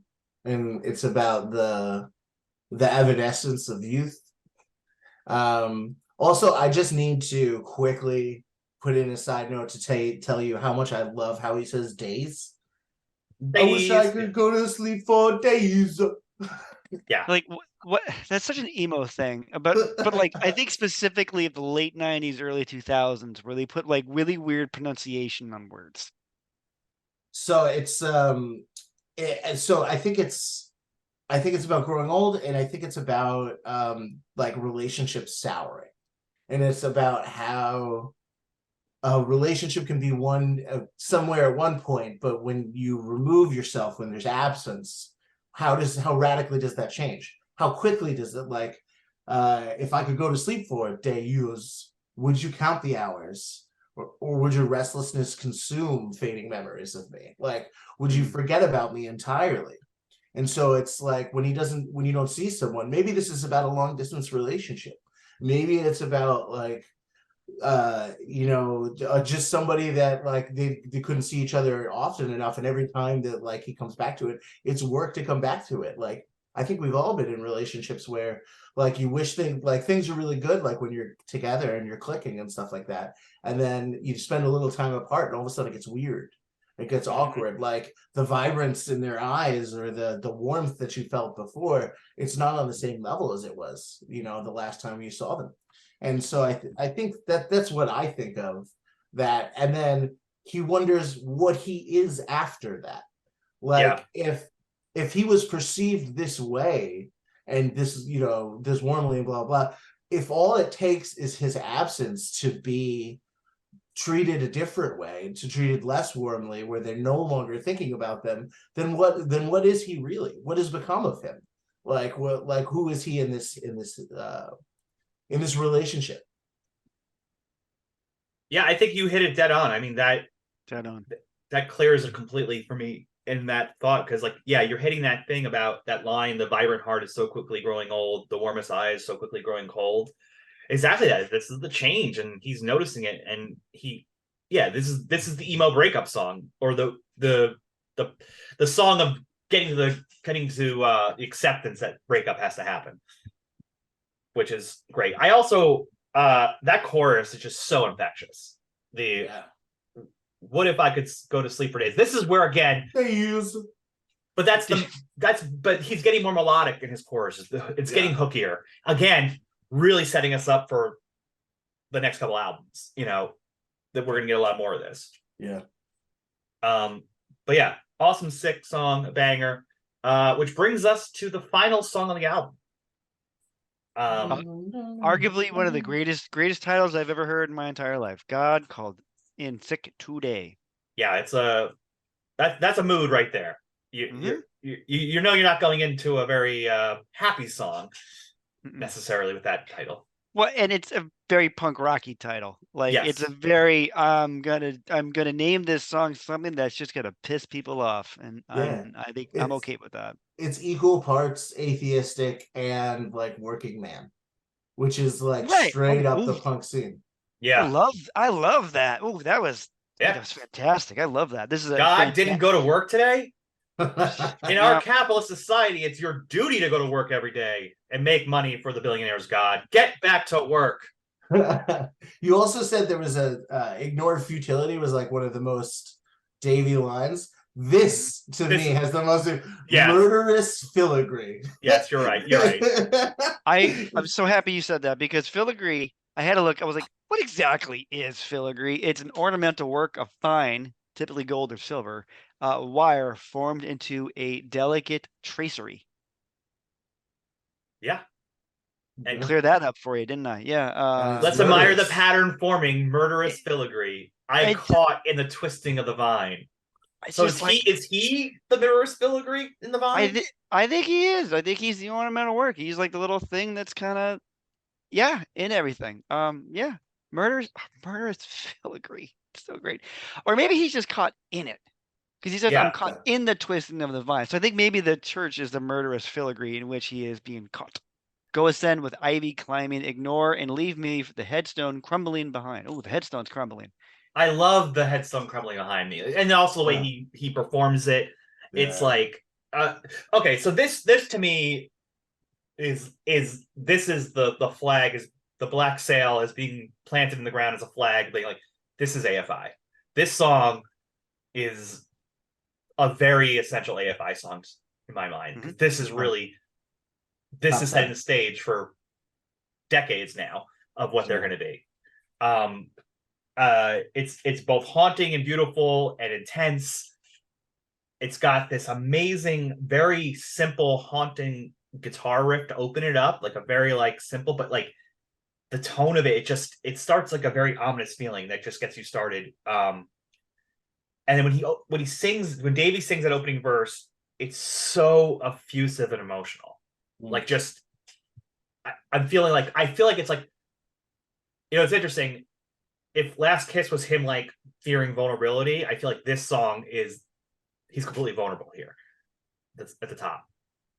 Yeah, I think I was saying before, prayer position is the masculine form of anger, about like religiosity.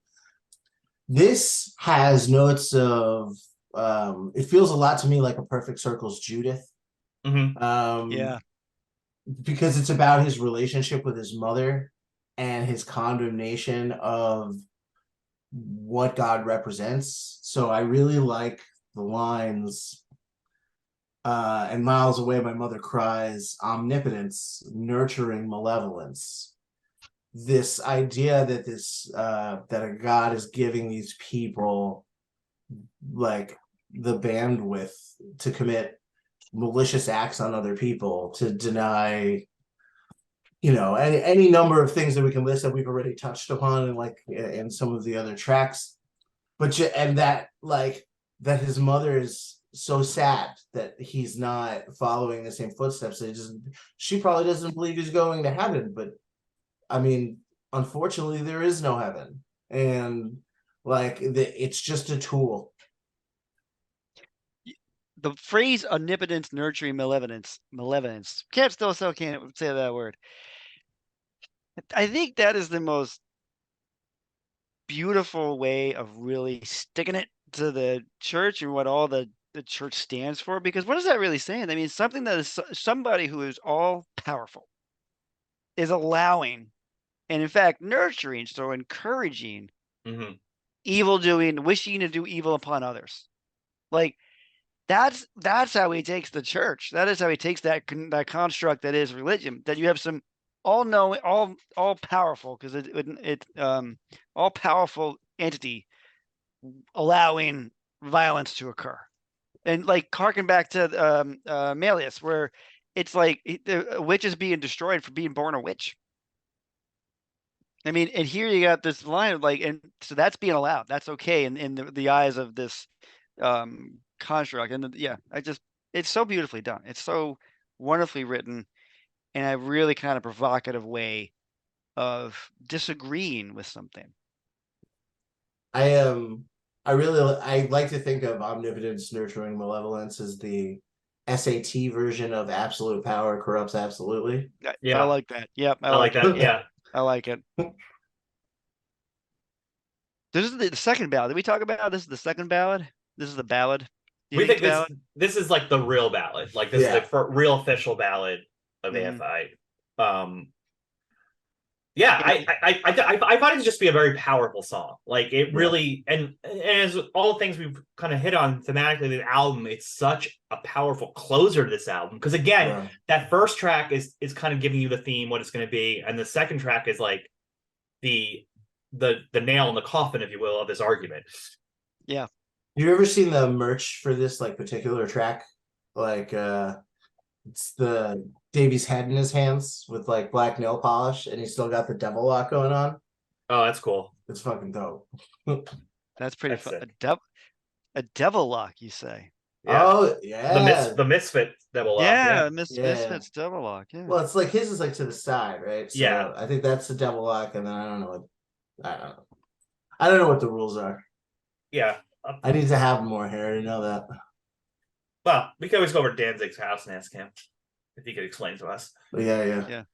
Please explain. That's all we can say. I definitely want to play this because this is Yeah, Hell of an album closer. yeah. Hell of God an album called. closer. Also, I love when they close a show with this too. They don't do it all the time, but when they do, It's ugh, good. it's good. All right. God Called In Sick Today by AFI.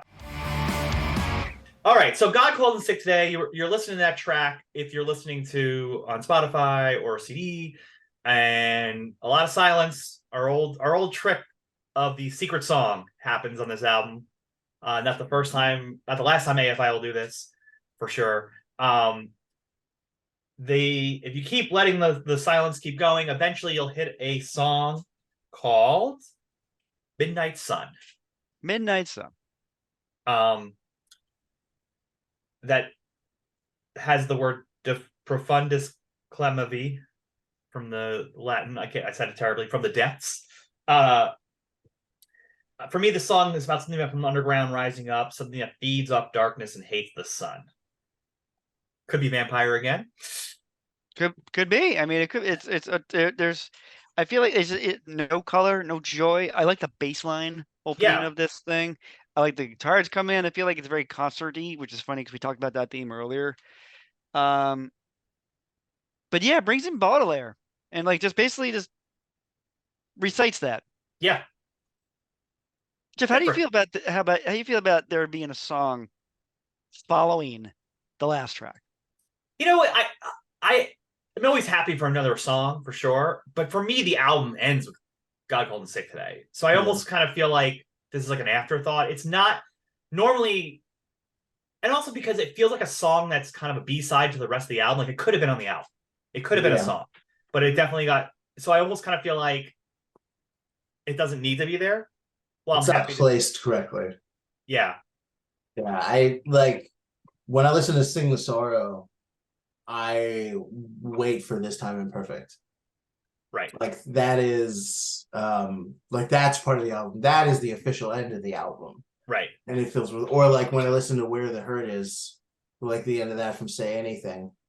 And he plays Old Choked Up. Like that really closes out like an emotional note. And this one really does feel like this could have been track 7. Yeah. I agree. Yeah, instead of the other one when they added it in. I was gonna say, Phil, if we do our questions, which I imagine you're about to do, Yeah. normally we have a question about a song we would skip. Does this one count in that category, or are we gonna? Oh, I'm trying to think.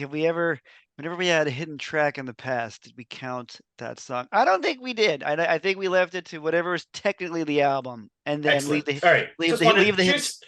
Just wanted to double check the rules. Just to double check the rules. So we're gonna stick to what is on, because we also didn't do the vinyl exclusive other songs. So we're gonna stick to the what could be Spotify at the moment. So that would be all the songs we covered prior to Midnight Sun. Okay. Which is a song. Honestly, I think we're all going to skip anyway so I think we're going to throw that one out because it's like I don't think it needs to be there. I just don't think it needs to be there. I agree with you, Jeff. I think the album should have ended on after God Called In Sick because that's the punctuation mark at the end, and I don't think you need anything else. Yeah. All right, so let's get into some questions.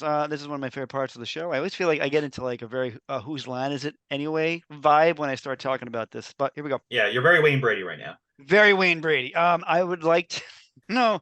Well, Wayne Brady's a very entertaining person. That was not a negative. I only saw a compliment happening. Yeah. If I could emulate Wayne Brady's a very entertaining person. He's very funny. Very funny and guy. pansexual.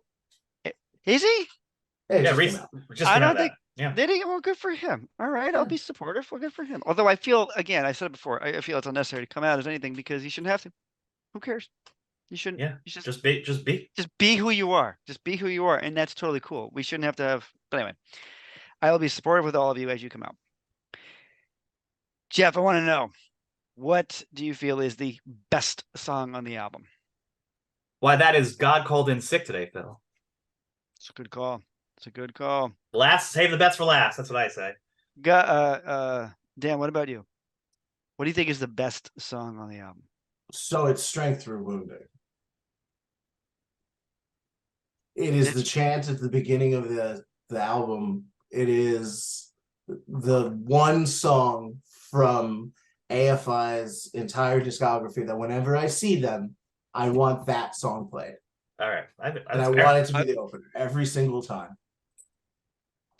Dan, you're almost right. It's one more song over. It's Porphyria. That's what I think is the best song. Just because it takes the meaning of that song and then just makes it really loud and bombastic. So that's what I think. I think it's the Porphyria is the best song on the album. Jeff, let's go the other way. And I think this is kind of this is gonna be an interesting one for this album. What do you think is the worst song on the album? What are you gonna skip? What are you gonna think we're all skip? gonna pick the same thing. That's both. It's happened. There's been trifectas before. What's the song we're gonna skip on here, Jeff? Well, we've often had albums where there's no skips, But- and people message us about it and be like, "How did you pick that song to skip? It's so good." And it's like, listen, these are the rules. We have to do it. Sometimes it's about splitting hairs and Mhm. trying or like finding it's comparing one song against another. I mean, sometimes it's very hard. But Jeff, what song of these you gonna skip on? Oh, this is so hard. I am going to skip Weathered Tone. Weather tone. The book too heavy for you? A A little too heavy for me. little too heavy for you. It's Dan, just what not about well you? maintained. No, I mean, it's not. It's weathered. You pick it up, it's gonna disintegrate. I have to skip the same song. I just honestly, it just doesn't flow right. It's not a bad track. It's just, but No, it's yeah. it's like to me on what is otherwise a excellent album. Like every song is excellent. This is like a mid track. Yeah, I agree. I'm gonna get a lot of hate on this one. I think it's Club Smoke Catharsis. It's the one song where I'm like, moving on. It is. I'm gonna get a lot of hate on that one. I know the face. Jeff's folks home. You can't see Jeff's face. He is shocked, right? To be fair, Phil, this is the other song I was considering. And then it's not because I don't love it. It's just it's I a little feel slow and It's a little boring. it's the Yeah. ballad. They're not there yet for that song. yeah. Like, you know what I mean? Had that song appeared, I think honestly, I even think one album later, like The Art of Drowning, with a little different production to it, I actually think it'd be a better song. But it's always the one where I'm like, yeah, all right, let's just get on to the next. Let's get to the second side. It's just always how it is. I know. You're just sitting here saying close to a catharsis. If only pure sweetness was offered. Why is this mid track in my ears? It's so this mid track just in my ear, man. I never connected with it. So Really. Davey, drugs and alcohol are very mid, so he doesn't do it. I know. Perhaps, yeah, that's all right. So Jeff, let's go now to what is the sleeper song, the album, the album. I did it again. The song on which everybody is sleeping. I mean, I'm just gonna go with Last Kiss. It stands out. It's an awesome sounding song. I could play that song for anybody and be like, here's an AFI song. Yeah. Dan, what about you? What is the song you feel people are sleeping on? Prayer Position. That's I don't know if the they're sleeping on it though. I feel like people know it's good. But the masses don't. Not enough. Not enough people. Not enough people listen to AFI. And listen, I'm part of the street team. It's just me. I made up the street team. I'm trying to get people to listen to AFI. Most of the time they tell me to leave their house. But I'm doing the best that I can, trying to get the word of Havoc out there. Almost the gospel of Havoc out there. If you really want to go one more thing. Yeah, I'm gonna disagree with both of you. I think it's Exsanguination. I think that's the sleeper song. It's just because I think it's sandwiched in between two amazing songs. And I think it kind of gets lost in how good that song is why I say it's gonna be the sleeper song. So if I can just clear up real quick, your two favorite songs, or the sleeper and your favorite song, are Porphyria and Exsanguination, and you're not a vampire? No, I'm not. No, he actually never said that. Actually, that's true. I never actually fully committed one way or the other. gonna Well, say, I mean, you could ask my wife. I might be just say an emotional vampire, but that's that's definitely true. Yeah, yeah, definitely. yeah. Yeah. She'll tell you. I am taxing to deal with. That is very true. Uh, Uh, well, that's the album, but but you know what, Jeff? I'm not done. I need you're more. not done. No, I need more. I need more to this album. We Well, need you more know to this what? episode. This album just gives off these Halloween vibes, but it doesn't quite go all the way. It's like we feel the Halloween. We feel that goth. We feel that horror. We feel that anti-church sentiment of the heathens. Hmm. And the orange and black cover. But later in 1999, AFI heard the desires of the fan base that needs a little bit more Halloween, and that's when they released um later. I believe I actually don't have the date here, but I did. It's fall of 1999. They released an EP follow up called All October 5th, yeah. October October 5th. 5th. Oh, perfect. Um, October 5th, this album is a Libra. All Hallows EP, 4 songs, many of which are some of my favorite AFI songs. Absolutely. We're basically gonna be playing this entire thing. It's just how it's Yeah. gonna. It's just Yeah, what's gonna happen. we'll probably not play one song, and We'll skip one, and that's okay. it's only because it's a cover, It's a and Yeah. and it's a fucking great cover. it is It's a fucking great. cover. But I feel eventually we're gonna cover the Misfits as an episode, and I know Yes, Halloween's going to appear. So we're just gonna we'll talk about it for a hot moment, and then move on. Actually, cold. Yeah. We're in the autumn now, pretty autumnal. So we're gonna do with Right. a nice breezy, cool moment, and then move on. All right, All Hallows EP. The cover is Halloween. It's so great. There's a scarecrow with a pumpkin head. There's bats. There's a cat, a black cat, right? And there's scary trees, graveyards. This is the Halloween EP. Well, and it has the AFI logo. How I always really knew it is that kind of shaky looking. It's kind of like old. It doesn't remind me of like 1950s like horror movie poster type, which is super cool to see. Yeah, so I'm in with this title, with this cover. Again, this is like the trifecta cover between the last album, this album, and then Art of Drowning. Art of Drowning, yeah. Yeah, it's just those covers are amazing. Also, take for a second, Art of Drowning comes out in 2000, right? Yeah. In 99 to 2000, they put out Black Sails, All Hallows EP, and Art of Drowning. That is a crazy 2 years of output. That's a big time crazy 2 years of output. I mean, I can't even imagine putting out one of these albums within a 2-year span to think I'm going to put out 3. Yeah. I don't know about, I actually, we didn't even talk about this, but I first got into AFI after Art of Drowning came out, pretty soon after. But I got Art of Drowning CD, and I very quickly got this next. Yes. So for a while, these were like my 2 AFI things. In fact, when I finally saw them the first time, it was at Warped Tour 2001. I saw them the first time, and I never even saw what they looked like. I hadn't even looked up video. I hadn't seen videos of them yet at this point. I was just kind of listening to these albums, and like I remember David coming out, and I'd be like, "Oh, this guy's really goth. This is awesome."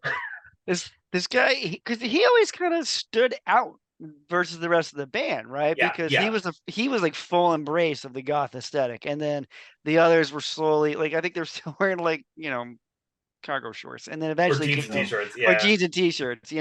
I do remember that for a long time at the scene in like 2001, going to shows, and everybody's wearing cargo pants or cargo shorts. Yeah, Old Navy, man. Old Navy, man. Yeah, 2001 was big time with Old Navy. Anyway, one more quick thing about that Warped Tour. So I saw him and AFI play pretty early in the day, and then H2O came on, and H2O covered Like a Prayer by Madonna, but Davey sang it, and it's one of my favorite live experiences ever to hear Davey cover Like a Prayer in a punk way.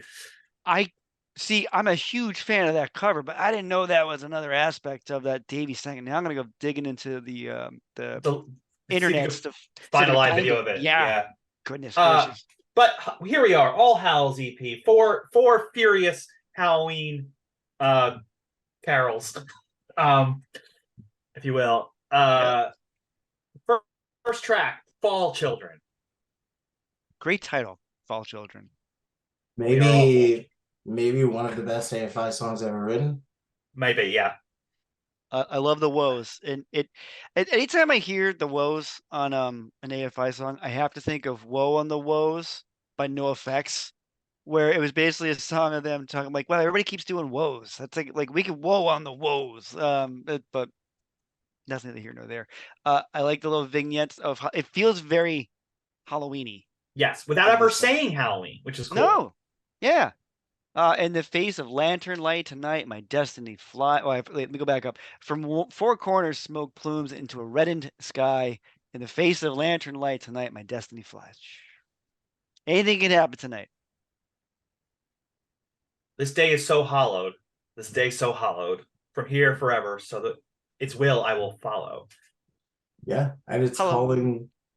calling back again to the children of dusk and night. Yep. In the face of lantern light tonight, my destiny flies. It's this is one of the coolest live show songs. Yeah. The pause literally always gets me. I've never once sang at the exact same moment as Deity Havoc. It's never happened. I don't think it ever will happen. It's like how you can't put a USB in right the first time. I will never sing exactly right on the same at the same timing as Davey for this song. It starts out so high energy. I remember like the first time that I ever heard this song, it was a video of a live show of them doing it in Canada. I think it was like Vancouver, and like the crowd is going nuts and they're swaying and Davey is like, I mean, for as much love we're giving him on this because we're talking about the album, there's so much to be said about the energy that man brings to the stage. He is one of the best frontmen I've ever seen, if not the best that I've ever seen live. He's so much energy. He can work a crowd so much. He does crazy karate moves and he jumps all over the place and it's excellent. And this is one of the best songs for him to do that. Yeah. He is an athlete out there. Like he is his interpretive dance, which is like as you said, the karate move, the jumping, the he does that thing where he jumps up and he lurches his whole body like in an arc, and he just like hangs in the air for a while. And of course, the other thing he does is he walks on top of the crowd in an AFI show, which is like yeah, he's stepping on top of people's hands as they carry him and give him a place to walk across the crowd. It's unbelievable. Yeah. Agreed. And this song is made for that. Yeah, absolutely. It's a song that I have to play on the autumn equinox every year. So just this is how fall begins for me. Do you want to play it now? Yeah, let's do it. Fall Children by AFI on the All Hallows EP. Go. The next track is the aforementioned cover song. It's a song called Halloween by a band called The Misfits from New Jersey. This song was originally recorded in 1981 by The Misfits. So going back a ways, it is a very Misfits song. They're talking about remembering Halloween, candy apples and razor blades. Very Misfit-y. I remember Halloween a little different. I don't really remember dead cats singing from poles, but whatever. I mean, I'm sure maybe Lodi, New Jersey, and Long Island were very different things. Are they though? Bad part of Long Island. There were plenty of dead cats. I don't know. Maybe I just like willfully have removed that from my mind. Revisionist thinking. I'm like, I'm not thinking of dead cats. I mean, mostly because I like cats. That's very sad. Yeah, no, I didn't like it. I didn't have dead cats, but I definitely had bullies with eggs and shaving cream that I had to be wary of. And frozen paintballs. Ugh. It's awful. Oh, frozen paint. That's horrible. That's a welt for a couple of weeks. I can imagine. Just goodness gracious. Man, some Devil's Night activity going on here. Yeah. I do. I'm not gonna lie. I do remember taking shave. I wasn't one of the bullies. I like to just shoot the shaving cream out of like at people because I thought that was really mean. It But is- I might have put shaving cream in like a straw into the thing and then burn it so like it has a little more of a little shoot. Wow. Shaving cream. Yeah, maybe I was a little bit of a delinquent. Although, as we talked about before, I never TP'd anybody's house. Yes, that's big of you. I'm glad. Not yet, at least. Is that where we set the bar? Yeah, that's the bar, I guess, is not Okay. TP in someone's house. Yeah, I always felt that was just rude. Well, It Phil, I definitely don't know. is. Phil, I wasn't doing anything with shaving cream and eggs and toilet paper because I was out getting candy as you were supposed to. Yes, I know. Well, I was doing that. I didn't say I would do it at people. It wasn't like I was like, you're very rude. I would, I wasn't hitting people like that, but I would possibly just like write my name in shaving cream, like was here, because that's very clever. WUZ. Yeah, it was the height of the 90s, so that might have been what I actually wrote WUZ. Couple other unnecessary consonants that I don't need. So, yeah, so I think we can save most of our critiquing of the lyrics, although we went pretty deep real quick for the Misfits episode. We will. It's just So- important. It's just an important thing. A fact about the Misfits is their recordings are kind of muddy. All their old recordings, they're not the best recordings. So I am always ecstatic when a band covers a Misfits song, just because they usually give it the production value they deserve a little bit more. Yeah. So as a genre to itself, I love Misfit covers in general. Just something. So this is one of the best. Well, they do another one, Last Caress, is out of this world. Also amazing. Right. Yeah. Also amazing. Yep. Yeah. And then of course Metallica does a few. Metallica also, because of Cliff Burton wearing Misfits shirts back in the day, kind of actually helped give the Misfits a second life, if you will. Well, cool. even a third, because when they came back, when Glenn left, and then the Misfits came back, and it was just Doyle and what's his Frankenstein. face? Yeah, it was Doyle. Yeah, just the two of them, the brothers. They got on the tour, so with Metallica as the opener, for like the 95 concert, or what, 95, 96 concert, whatever it was.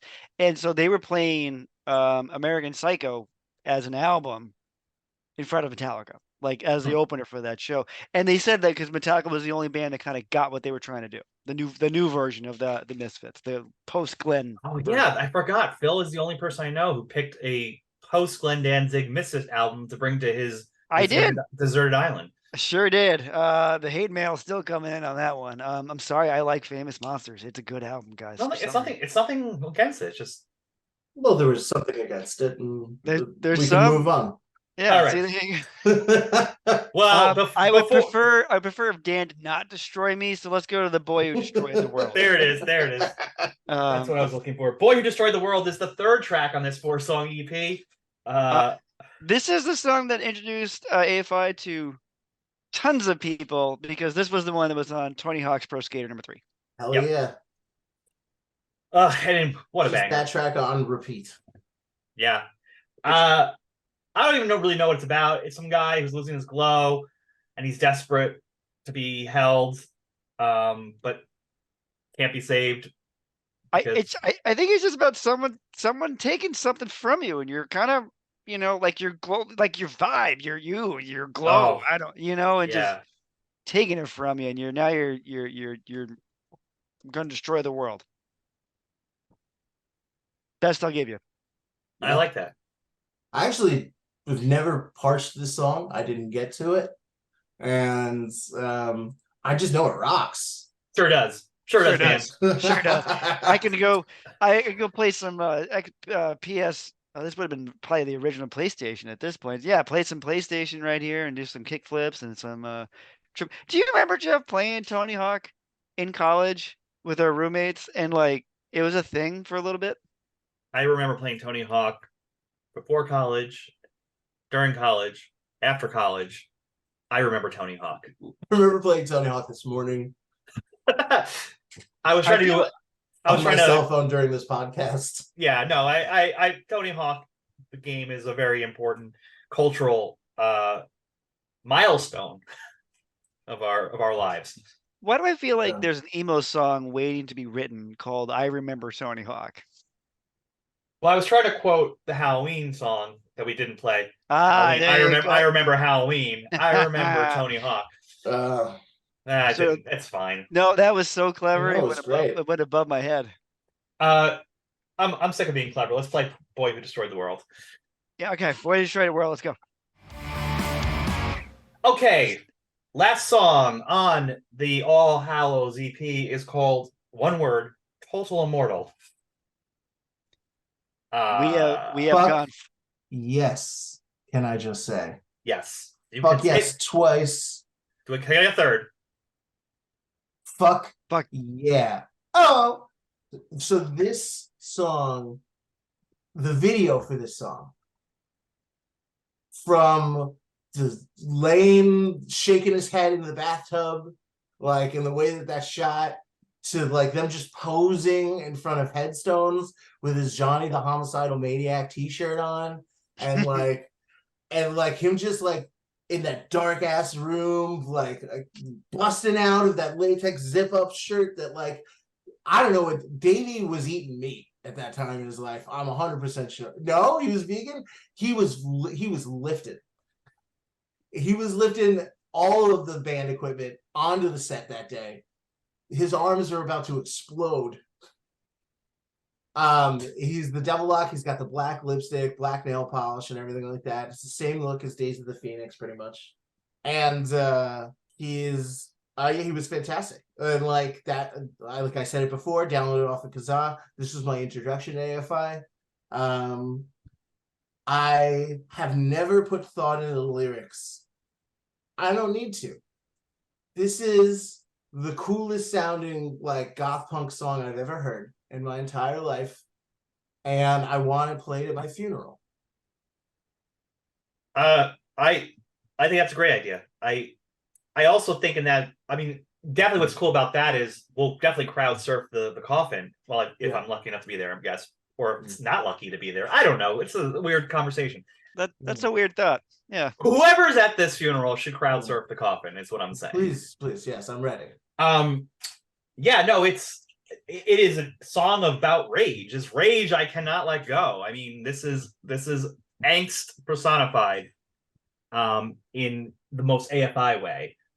This day never seems to end. This pain never call back. Recall and response. This day never seems to end. This rage I cannot let go. It's just this song live is like this is what I want to hear at an AFI show. Like this is the song. Just because. I've always thought this was a song from the perspective of a vampire who's just really angry. That makes sense to me. Like he's just full vampire at this point, and like the day never ends, and he's just kind of mad about it. I don't know. Yeah, like he's alone in the world because of it. Yeah, you know? well, because he's like lost, he's unsure, he's alone, he's uncared. But I don't know. I think this. I get that with the vampire thing with the spoken part of the song. Mm-hmm. Yeah. Now every face looks familiar. Found every face would melt away until now. Like, I imagine faces start looking familiar when you're eating everyone. Well, and if you're like 1,000 years old. Yeah. Well, the title itself, Total Immortal, always made me think vampire as well, because it's like who does this rage I cannot let go. Good stuff. Let's play it. One more. Let's go. Total Immortal. Here we go. All right. Well, we've certainly gone on a journey for this Halloween. I think I've reached my fill. I'm Phil of Halloween stuff for this one. I got a question for you guys. This is fun because we've never done like an album and then like a half album. I want to know from each of you, what song on this EP would you have wished was on the Black Sails? Ooh, that's a good question. What do you think fits? I actually think that all of these songs fit better on The Art of Drowning than they do on Black Sails in the Sunset. Okay. I really view All Hallows EP as like a precursor to The Art of Drowning. I can see that. But if I had to, it would be Fall Children. What do you think, Jeff? If you had to. Yeah, if I had to, I think Fall Children makes the most sense because thematically it's going back to the darkness you know, in the collective. Mm-hmm. That's probably the reason why I would put Fall Children. Yeah. That's probably why they put it first. Yeah.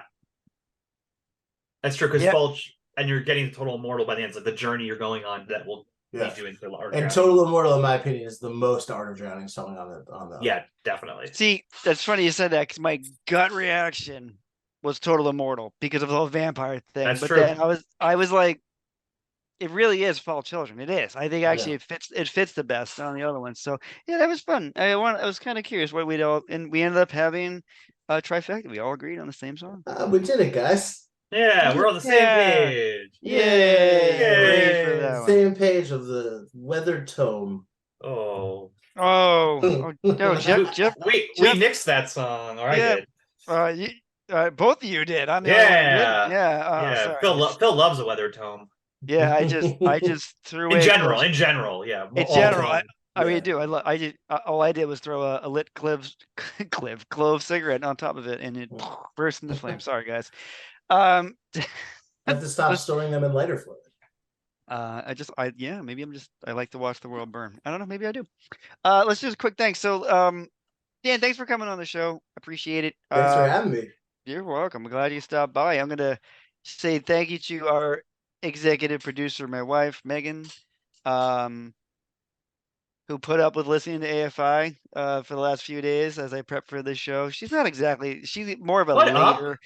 No, with these albums, she is much more of a Prelude 1221. Yeah. Start, and they go into Miss Caustic from there, or Kill Caustic from there, and then so that's where she usually lives. So the faster, louder AFI, not usually her cup of tea, but that's okay. Folks, because Kill Caustic isn't loud or fast. Not loud or fast at all. I go from Prelude into that, and then into the third one, whose name I'm escaping on right now, Miss Murder. Thank you. What a great three-piece. Sorry, the delivery was perfect. Miss Murder. Very ominous fitting on this Halloween episode. Where was I? So folks know we have obviously Spotify. We also have YouTube. We have Facebook. We have Instagram. We have TikTok. We've got Threads. No one does anything with Threads. But remember to like, subscribe, and share. Comment even. We might write back to you. We'll probably write back to you if you write something. That's all the things. Jeff, can you tell me how simple it is to have a podcast on Spotify? It's really simple. Podcasting for Spotify is the program. You just go on there. They make it really easy to either record on the spot or upload your own recordings. You can throw songs on there like we do. So if you wanted to do an entire podcast on just Halloween songs, you could do that. You could have Monster Mash, I would think, on there, and Halloween by the Misfits, and This Is Halloween by Nightmare Before Christmas. Like, what are you gonna do? You can have Monster Mash by the Misfits. There you go. I mean, so many options. So many options for your Halloween music podcast that I hope you all go make on Spotify. Dan, how can people find you on the social media worlds? I'm on Instagram as I Don't Give a Damn 3. You can also find me at Nerdy Socialist on X, Twitter. Other than that, leave me alone. That's fair. That's fair. Yeah. Why are there two other I Don't Give a Dans? You're 3, right? So I Don't Give a Dan 3. 3 is the holy trinity number. It's important, I think. I like that. That's why. Phil? Yeah. Do you want to meet me at the pumpkin patch and wait for the great pumpkin? I do. Only if we close out the show with Dulceria. Oh, well, why? We did say we were going to do that earlier. We did, right? So let's close the show out there. I'll meet you in the pumpkin patch, and this song will be playing.